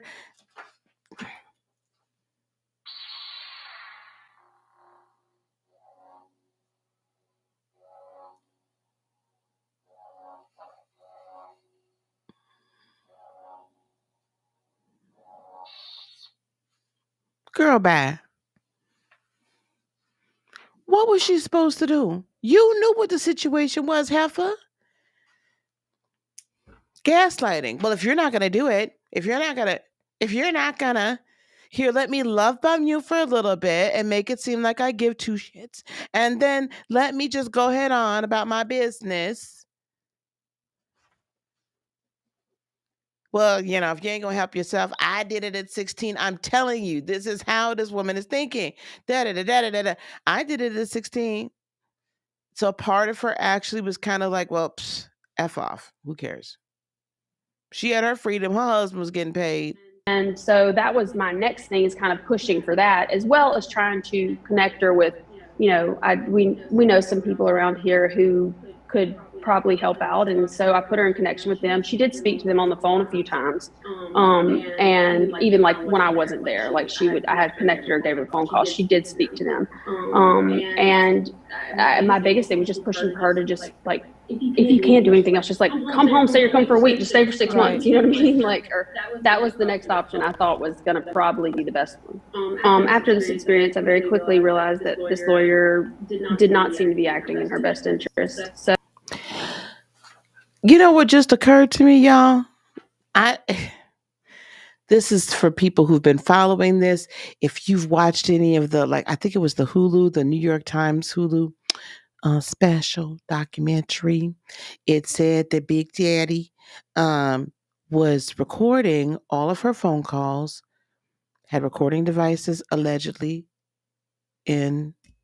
This is now in court documents. This has been alleged in court documentation, and not only in court document in an affidavit, in a court document, but it has been on Hulu and the New York Times that there was some recording. So if she knew, now this depends upon how deep this narcissistic conspiracy is going to go. Could she have been involved to the point that she got Brittany to say these things to Sam Ingham, knowing that she was being recorded? Did she even really know that Brittany was being recorded? Perhaps not. Maybe Sam did not go back and say anything. Maybe this all happened before, I think it was the 2020 or 2021 letter. It is 2020. Where Sam Ingham sent a letter to Brittany's lawyers and said, hey, just so we're clear, she's got a new iPhone. Nobody else has access to this, right? So maybe that's how this all fits together. I don't know. It could be that, it could not be. However, she keeps pressing this issue about living out of state, as if this were just something that could happen. And she well knew it. So this is her way of allowing herself absolution. So the other thing is, what they'll do to keep themselves from being held accountable is they will give a perfectly logical, under normal circumstances, answer to something, or it could be fantastical as well. But they'll give an answer and saying, well, all you have to do is this. You could get out of this situation at any time, which is probably factually, in the strongest stringent fact, correct. This is how they get away with this. Because it probably is factual that had she been able to move out of state for 6 months, that she would have been able to establish residency there. And perhaps the California state residency would have dissolved. I don't know. I'm not a lawyer. That'd be a very interesting conversation to have with a lawyer. I don't know. But what I do know is a narcissist, especially a victim narcissist, because they play the victim role all the time, and so their manipulation is even more insidious. Well, that's all you have to do. I don't understand. I keep offering that to you. I keep saying that. And she just doesn't do it. She must be fine. Let me go spend some more of her money. Right? So they'll tell you something that it's factual, but not practical. Not something that can be implemented. And this is what she's doing, not based in reality. Hey, Tramika. Hey, Tramika. Okay.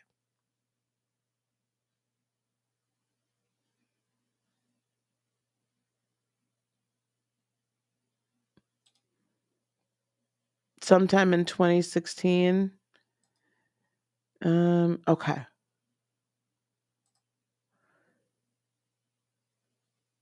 Thank you, dear. All right, let's keep going, guys. We're almost done. I can't take much more of this garbage. So that is when I started obviously telling her, like, campaigning for her to perhaps get a new lawyer, and then trying to get her to come home and find other ways around it because of the 6-month thing where you can live out of state and take residence, because she already has residence in other states. And then that way it dissolves the conservatorship. you say that you told your sister this, and I can already see people will say, no, you didn't. That's a lie. You don't have proof. Do you have proof that you told your sister this information about her lawyer? Yes, I'm sure. Yes, I do. I mean, I've done it on numerous occasions, but during that time. So this is crazy. She said she's done it on numerous occasions. And if you're going to make these kinds of statements, these kinds of blanket statements, and you've been being attacked on social media and all of this stuff, honey pie, sugar pie, honey bunches of oats. Would you not have come to this woman who clearly is in your corner and wants to help you out and make you look the best? This is clearly your friend and clearly not Brittany's. Would not you have had all of your receipts in order? She needs to hang out a little while in the YouTube sector, the melanated YouTube sector, because they bring receipts, baby. Time, I kind of sent her a message, and then I also thought maybe I was blocked from her, so I sent it to her boyfriend. Do you want me to just read it? I mean, I think if to clarify, it would be helpful to, if you have proof that you were trying to help your sister out of the conservatorship, I think it would give people more context that, like, yeah. All right, how far back do you want me to go? I mean, okay, I have this one because this one I know it's like double fact because I sent this to her and I sent it to her boyfriend, so it's like there's no way that, like, I feel like this didn't go through, even though I didn't get a response. Can you give us the date and the time that this was sent? I can send you the screenshots too. But November 11th, 2020, 10:45 p.m. And then I resent it to her boyfriend the next morning. So just to double confirm, November 12th, 2020 at 9:47 a.m. This is really bizarre. But okay, so November 12th, 2020 at 9:47 a.m. Brittany was freed from the conservatorship, or Daddy Spears was suspended, I want to say September. Daddy, aka Rosengart, got onto her case in July. June 2021 was the statement heard around the world, where she finally got back in front of Judge Penny and someone finally leaked the audio where we all knew what was going on. So this is a year before she's free, because the conservatorship, I think, officially ended in November of 2021. They just tied up kind of some of the loose ends. So she's finally, as of today, has all of, within the next, today or the next 7 days, she'll finally have all of her money. What's left? At any rate, that's when this is. Now, this is already, the Free Britney movement has already been in full swing for at least a year, maybe two. If any of y'all are watching now or later can, clarify when Free Britney started. This has already been in full swing. KLT and her group have already been like coming after people. Like, so if she's saying this now, you guys can listen, but let's see what we have to say. Hold on one second here. Newsletter official Brittany has to ask for permission to move from the court. Thank you so very much. So Brittany, in the state of California, Brittany would have to ask for permission to move. And then you're exactly right. Her dad would have objected. Well, there you go. There you go. So as much as I was trying to just give her a little something, I am still a Cancer. For those of you that just joined, I'm a Cancer Sun, Cap, Rising, Aries, Moon. So I do give a little, I try to see the good in people, but clearly she just, she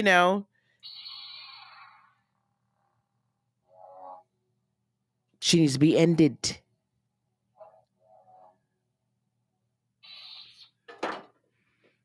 I'm going to find my gavel. Okay, hold on. Here we go. Here's the text, and hopefully I can find a screenshot of this text message somewhere, and I'll post it to the community page as soon as I can find it, or I'll get a clearer screenshot from the video. Here we go. I'm doing this. Brittany, read important info that you should know because it seems concerning to me. Number one, I actually put the number one. Mom and her lawyers have been in constant contact with your lawyer about everything. And I first found it strange since you and Mom aren't speaking. I didn't understand why Mom would be involving herself or inserting her opinion into your lawyer. Wait, I didn't understand why Mom would be involving herself or inserting her opinion to her lawyer, especially if you're not. What? Heifer, by now you know. By now you know that she don't want to be in this conservatorship.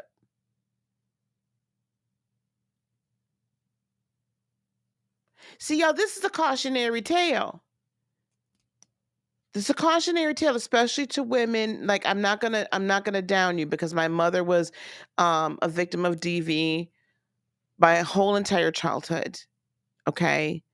And then, for a significant part of, I'm the oldest of 4. So I have a brother that's 10 years younger than me. So the same dynamic I understand. And that dynamic of 10 years, a sibling that's 10 years your junior, you don't grow up with that sibling. I'm nowhere near, I mean, we're not close. I'm not going to front. It's almost like 2 separate generations. Because even if your childhood was hell, usually the younger one, and in fact, we saw this in Brittany's post today, where she was talking about how much of a smartass this girl was. So growing up, that was kind of my same experience. Like the youngest, like he was way younger than everybody. So the 3 of us, the older 3, we had a completely different life. But anyway, it was full of fear, full of domestic violence and everything like that. But what can happen, and honestly, I kind of grew up feeling the same way. Like I did not have respect for my mom in a big way because I looked at her as weak for staying. And in fact, now I understand how much it took for her to stay and endure all that because she didn't have any skills and, she felt like she couldn't raise 3 kids on her own and then 4. So I'm just being honest. I'm sharing it. I'm being honest, right? So I understand the Lynn Spears mom. I get that. And I understand where Jamie Lynn could have been coming, but Jamie Lynn, Heffa, you is too old for this at this point. I'm not going to even give you that kind of credence and that kind of grace. You knew that Brittany was in a bad way. And at the time when Mama Lynn put her nose into it, as you so eloquently say, at least it looked like somebody was trying to help. Now, maybe she was just trying to be the next person up to control everything.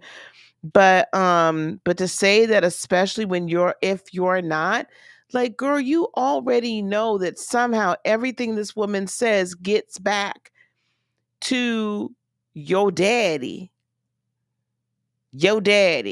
And then she's got hell to pay for it.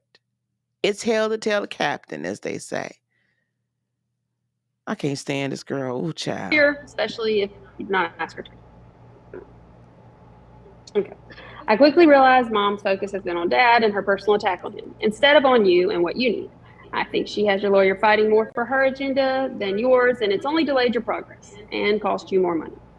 If your lawyer tries to deny working with Mom's lawyers or his constant contact with Mom, then we can all get on the phone and I'll be sure he admits the truth because I have read the messages and heard the conversations. He also made so many mistakes the last court date, which is why you were denied once again.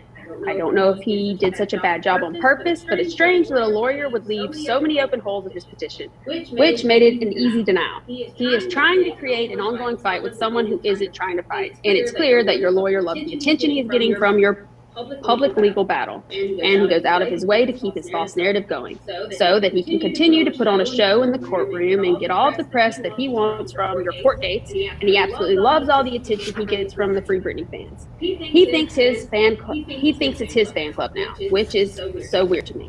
Also, I will never forget that time that we were in Hawaii and I was trying to help you figure out the conservatorship situation. You called your lawyer for his help, and he sat there, listened to us, but as soon as we hung up, he immediately called and said that I needed to be watched because I was trying to take down the conservatorship. He turned on you in a second, which is why I never trusted him. So that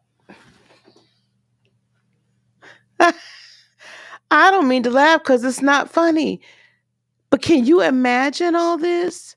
Oh, I'm going to tell. So I kind of, that's the sad part. A lot of the things that a narcissist says actually is very believable, but we just don't know. Here we go. Now, here's the next thing. 2, Dad wants to resign and has for some time now. He would like to quit wasting time and money on all of the lying lawyers and be able to directly speak with you to assure that no one is speaking for you. And that will make his resignation process a lot faster because Dad has been aware of the relationship between mom's lawyers, and your lawyer. So he wanted to speak to you himself to make sure everything being said and done by them was truly what you wanted.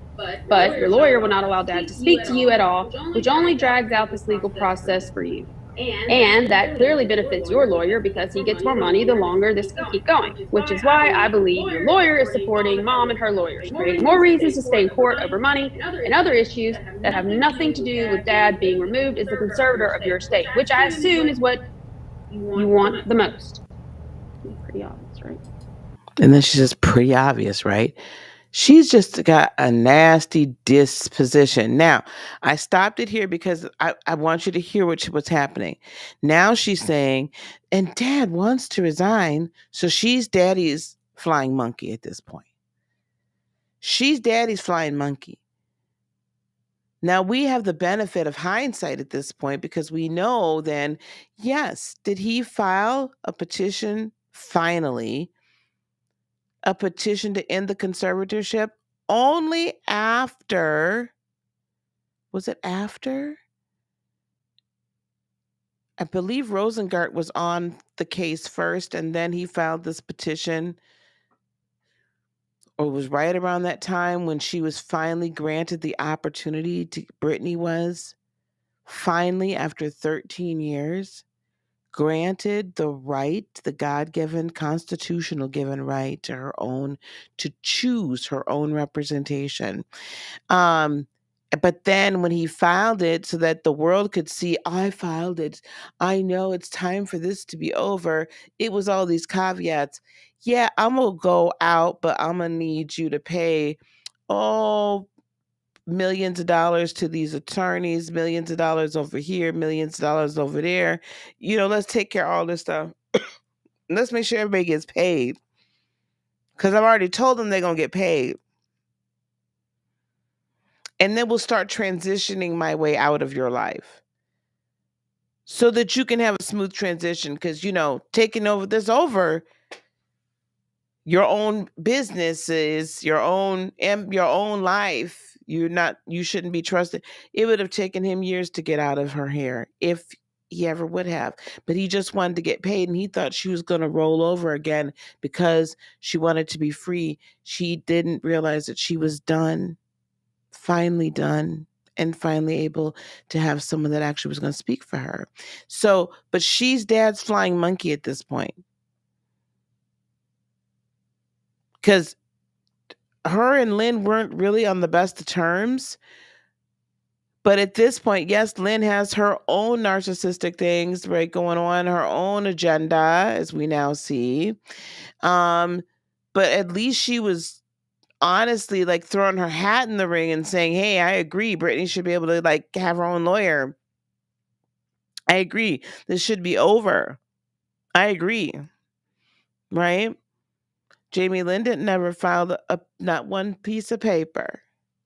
Why? Because she wants that plausible deniability. Again, she's probably the best narcissist out of the whole bunch.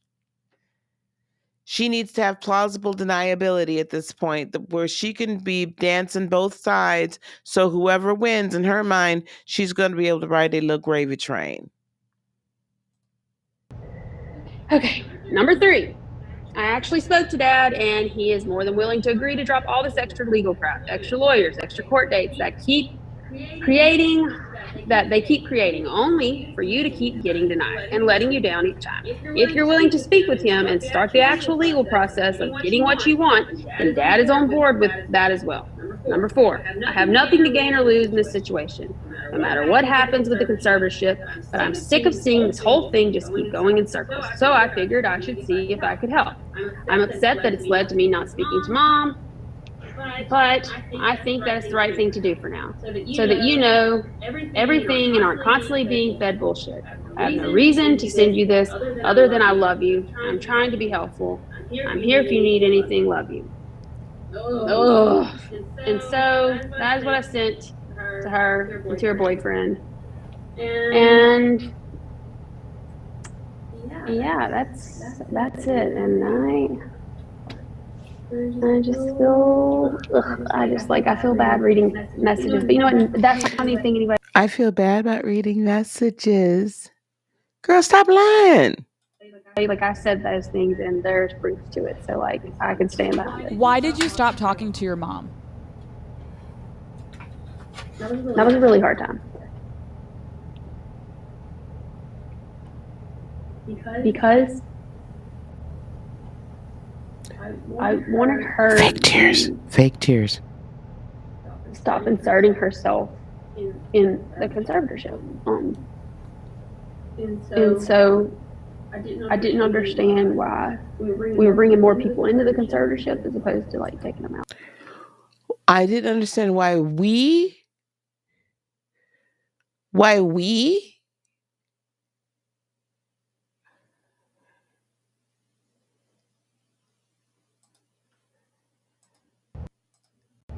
because I wanted her to stop inserting herself in the conservatorship. And so I didn't understand why we were bringing more people into the conservatorship as opposed to. I thought you weren't involved in the conservative. This is what I'm telling you guys. You let the narcissist feel good. You let them feel good about what they're saying. Right? You let them feel good about what they're saying. You let them feel pumped up and vindicated. And then they start telling the truth. And then you catch them. How does she know her dad wants to resign? Exactly. Sounds like she was involved. So she's over here for somebody that wasn't involved in none of the conservatorship. She over here supposedly talking to her daddy. Supposedly, allegedly talking to her daddy. Daddy said, Daddy loves you. Daddy said he wants to step down. He doesn't want to keep spending your money.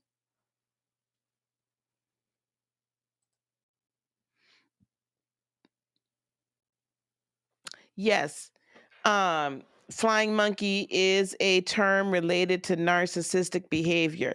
Narcissists have what they call flying monkeys, aka Wizard of Oz, aka the flying monkeys in the Wizard of Oz that would go and spy for the Wicked Witch of the West and then come and report back. Only flying monkeys can not only just carry the mess, can also do the spying, but they'll carry messages, and they basically, some of them willingly, some of them unwillingly and unknowingly, work for the narc.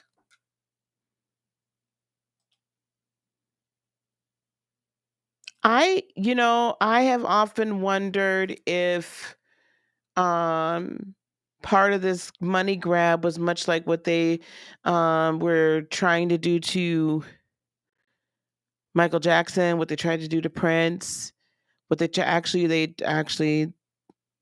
it's alleged that the Kardashians try to put Kanye into a conservatorship as well, when it comes time for them to own their own masters.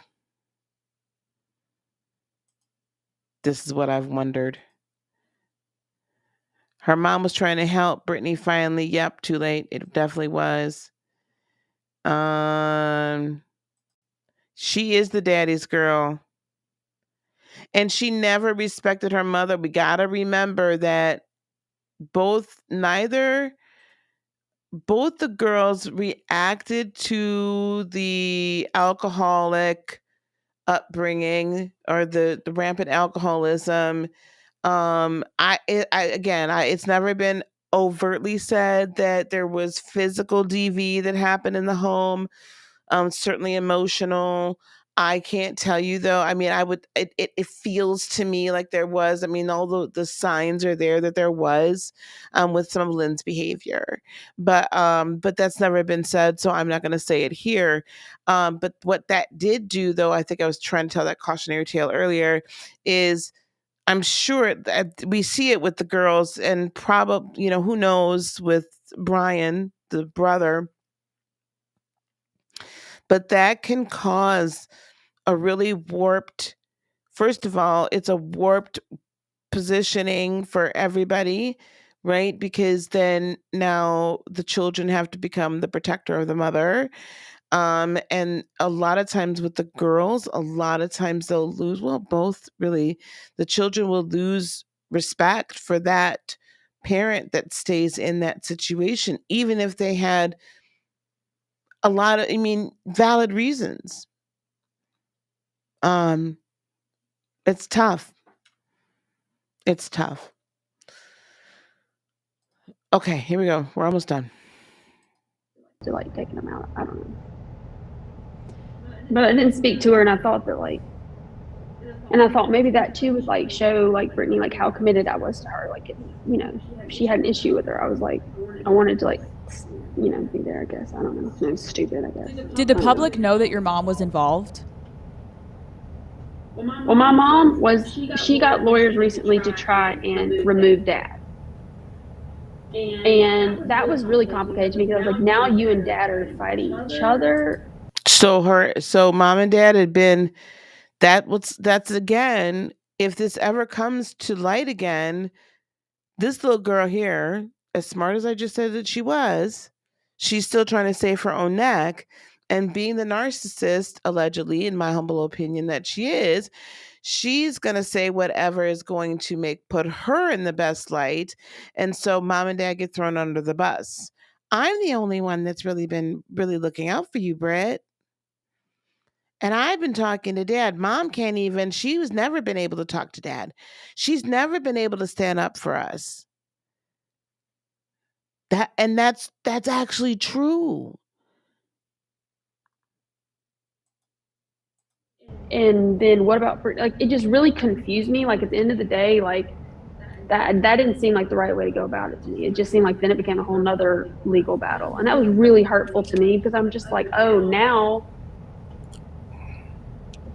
we're fighting in court. It's like, what about the real thing, which is Brittany? So what about the real thing, which is Brittany?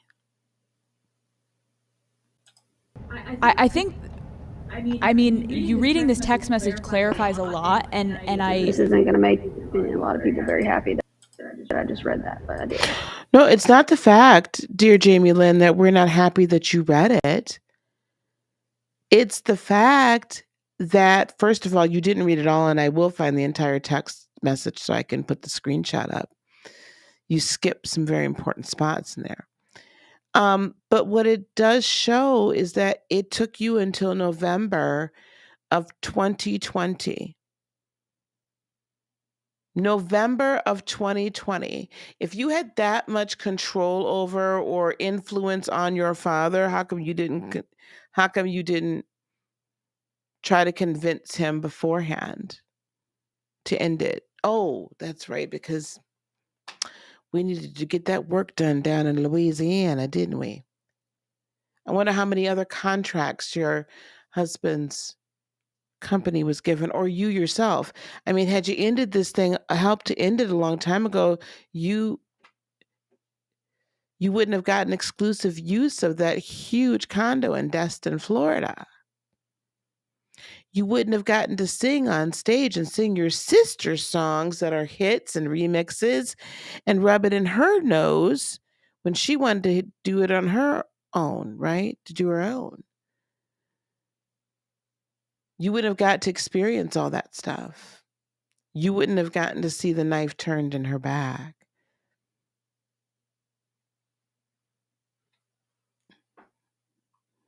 It serves her somehow. It was going to serve her somehow for the conservatorship to be over. I'm just not sure how yet. There we go. So when did your sister, so you start sending these to your sister and she wasn't answering?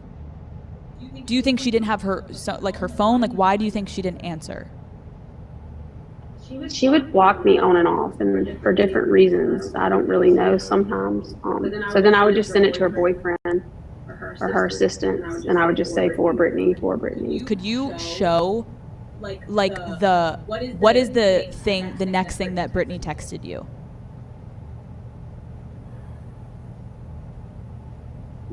That was sent in, that was the one that I sent about that long one was in November of 2020. And I sent a bunch of other messages in between then. Then the next time that I heard from her was December 8th, 2020. What did she say? That word. Yeah. You can see all my messages. And can you read what that says? So, I'm not sure Mama told you, but I really thought the gift you guys got me was so freaking sweet. Thanks, and miss y'all.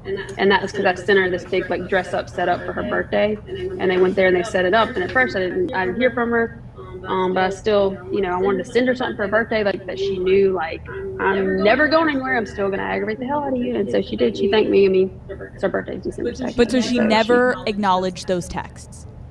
No, and obviously it had to have just been blocked or something because she didn't, sometimes she changes her number a good bit or whatever. So this came from the same number. But you did send it to her boyfriend. Yes, twice. So at a certain point, you were fighting against the conservatorship, and you were getting iced out by people, you're saying, because you started fighting against it. I'm basically telling her that, your lawyer's not really doing a great job or whatever, in my opinion. And I guess for her, that was probably well, then who do I go to? What do I do with this? So I could imagine that too. But all I could do was give her the information that I had. So she never was fighting. Isn't this disturbing? First of all, how do we know whether or not she got it, she didn't get it? We don't know, because at that point in December of 2020, we're still in the thick of things. I'm pretty sure that, they were still monitoring her, allegedly monitoring all of her text messages back and forth. I don't even know what to think about this, because they present such an interesting and amazing, they present such a believable, stance. They come out and you could believe this, right? You could believe it, but where's Brittany? I don't know. And I find it interesting. She says she's blocked on again, off again. Again, nothing is ever their fault, right? Well, I get blocked sometimes. I don't know why. I mean, my ex-husband, I catch you cheating in my house, in our house or whatever, in the house. And I don't know, 3-4 weeks later, he still doesn't understand why I want a divorce. He doesn't still understand why he got kicked out. Well, I didn't do anything. He literally told people that we knew he didn't do anything. He didn't understand why not. See, I've sent her all these text messages. I want to come home. I want to come home. What? It's crazy to me to watch this. It's crazy to me to watch this. It's just nuts. All right, let's keep going. And that's what I tried to do. And I just like, I don't really know what else that I could do except for things that I did. Why did you not bring this up in the initial interview?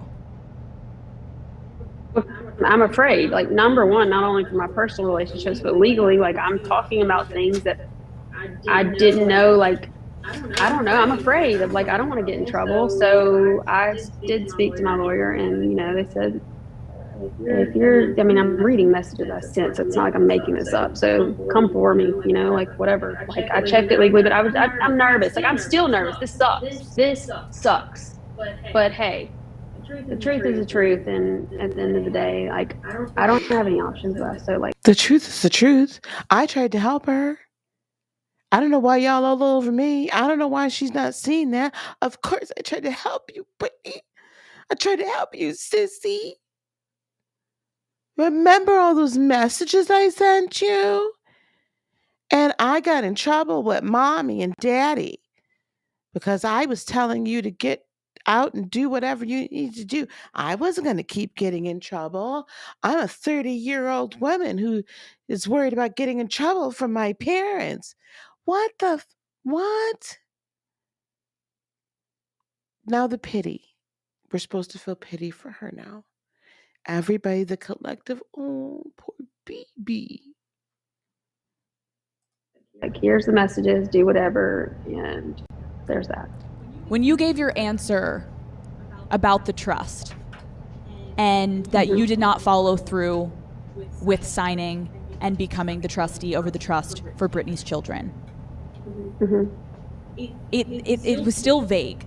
Can you explain why you didn't actually go forward with it?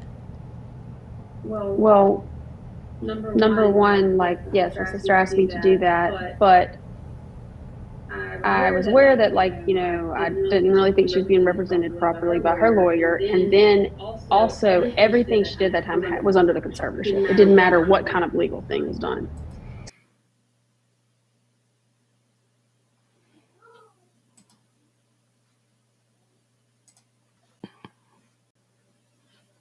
Did y'all just hear that? Did y'all just hear that? So she had been on the stand. What that she just did is called perjury.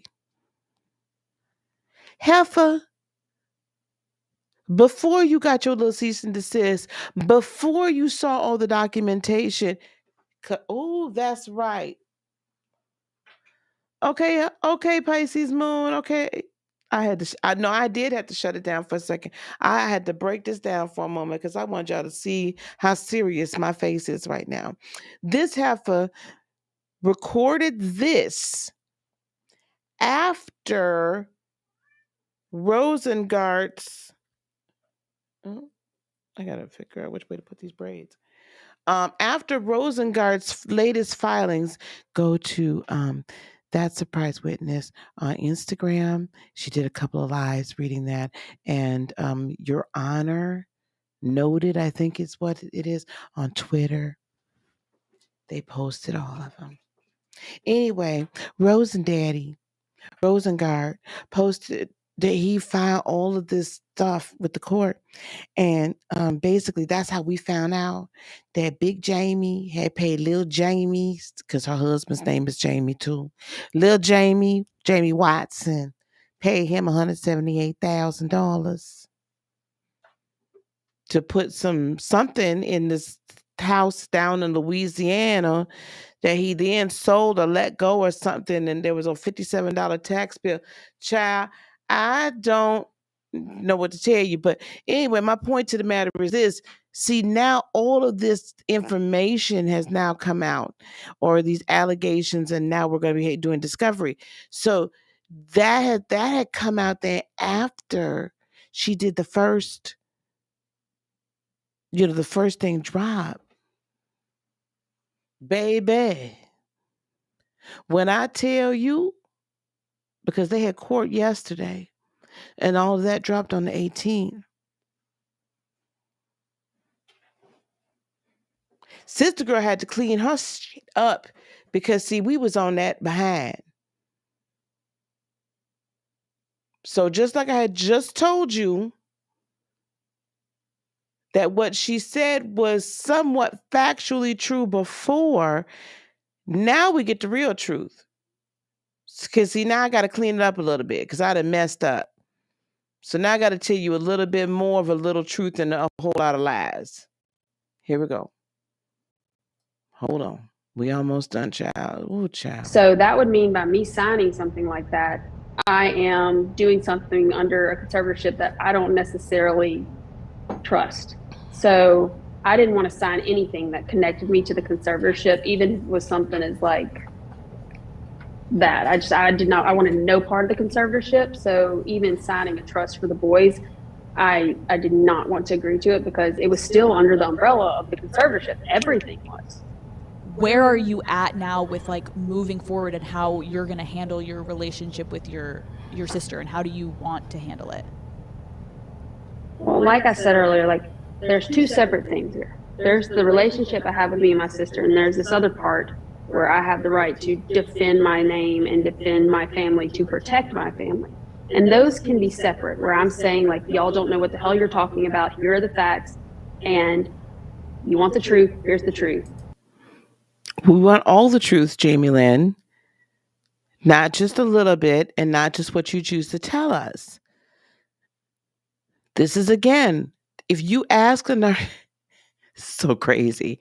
If you ask a narcissist for the truth, I am telling you the truth. They're telling you the truth that they wish for you to know. They're telling you the truth that makes them look the best. They're not ever going to tell you the whole truth. You have to dig it out. It is maddening sometimes, and you can feel like you're going cuckoo for Cocoa Puffs. But if you have to come up against one in the court of law, please hang in there. Keep circling the wagons. Keep circling, keep circling, keep circling, keep circling, because they can't keep their version of the truth up. Eventually, the real truth. That's why sometimes I hate to hear that phrase, my truth. No, there's the truth. I mean, there's my perception, but there's the truth. And then the separate side is that this is my sister who I know and I love. And when every headline's gone away and everything else is done, I'm still going to be your sister. It doesn't matter. And people need to stop inserting themselves into our situation and egging it on and encouraging it. I mean, I get called everything from like an abuser to a human trafficker. And like, first off, what the hell? And also I've read you the text messages that I've sent. Like, where in that text message do you feel like those kinds of names are appropriate to call me? I don't think, I want to go on the record, I don't feel like she had anything to do with forcing Brittany to work against her will, or anything to do with shipping Brittany across state lines or around the world. I have to be careful what I say, so I'm not being flippant here. I don't think that she personally had anything to do with it. I really don't. I just feel like she benefited from it. And again, there's probably some weird satisfaction deep down within her because she's always been the ignored one. She's the oops baby. She just wanted to matter. And finally, basically, if you think about it, she's out and about all the time. She sees her parents when she wants. She sees her nephews when she wants. She gets to have her whole life. She saw Brittany's kids more than Brittany saw Brittany's kids. So finally, she does matter because she's the sane one. Right? And they had Brittany locked away and just kept her working. You should be encouraging healing and something to like really be fixed here, because it's very clear that there are people in pain in this situation. It's apparent that it's not a healthy thing for anyone, yet we're egging it on because we love the shit show. And it has to stop because it's not funny. Like, this is my life. These are people I love. And look what's happened to my family when all these people have inserted themselves. This one's got a lawyer, that one's got a lawyer, this one's got. Either this girl is dumb as a box of rocks or she is completely naive. Heifer, do you not understand that your daddy did this? Your daddy did this. Your daddy did this. Your father did this. The father of you and your sister and your brother did this to another sibling. This ain't got shit to do with anybody inserting themselves into anything. Now, this is the naive. I have a 16-year-old brain.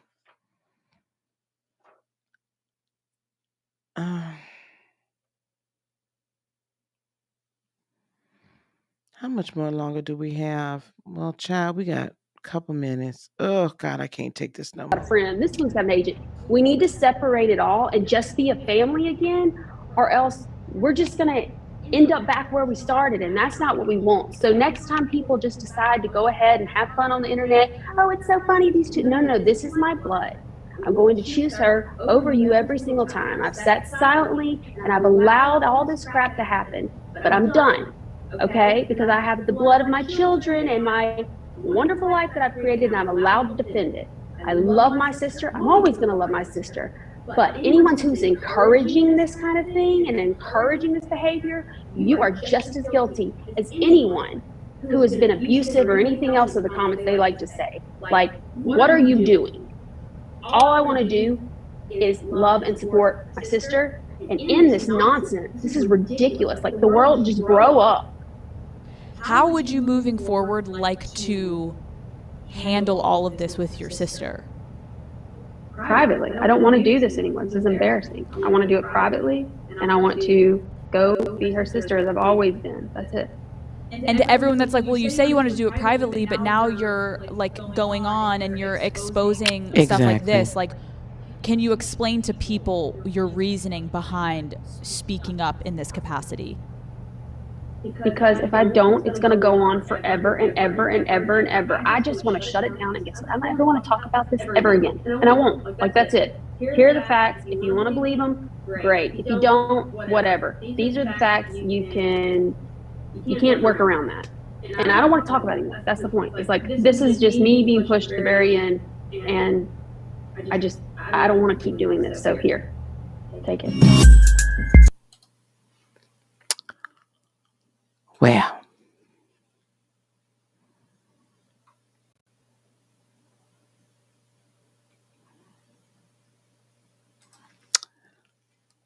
yep, she knew about the conservatorship. She knew the whole damn thing. 2020, Sam went to court to get Jamie removed, citing Brittany was afraid. Yep.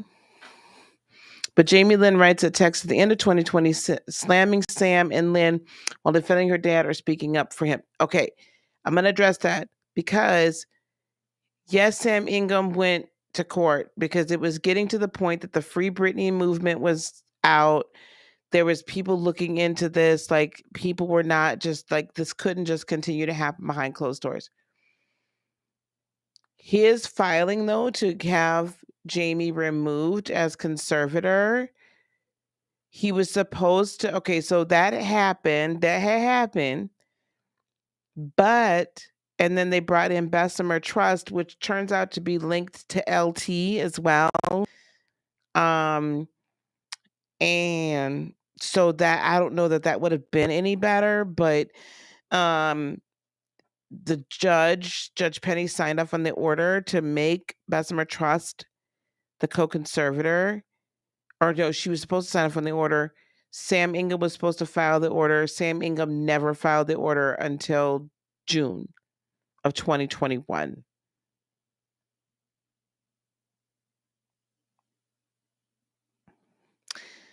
So, and basically they tried to end, he was supposed to really be trying to end the whole conservatorship, but she is correct when she says that his filings and his arguments were horrible. The father who forced her into mental rehab in 2019 for 4 months, and Jamie Lynn did not answer her calls and responded later with text messages. Exactly. And then her and her brother came to the house and Where they go? Oh, what's going on? No, they'll never be family again. They don't deserve her. You know, she read her own text. She didn't read Brittany's text in her defense.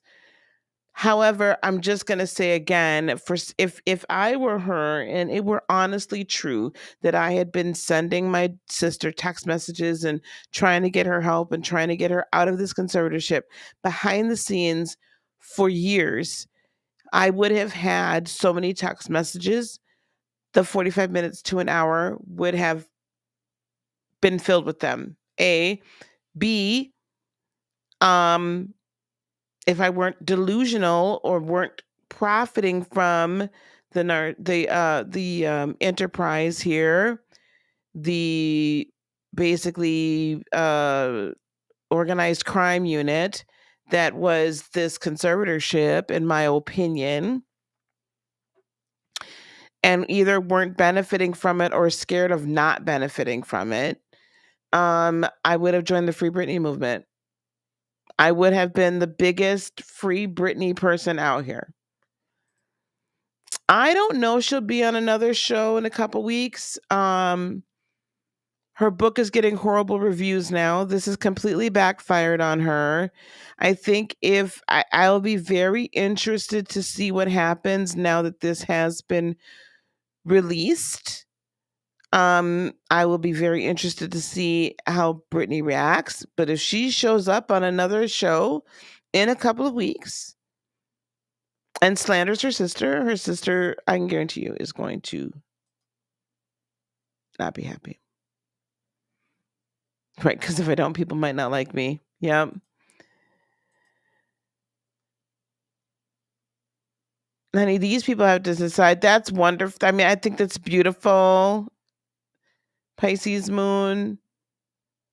But they have to want to be helped. They don't want I don't see them wanting it at this time.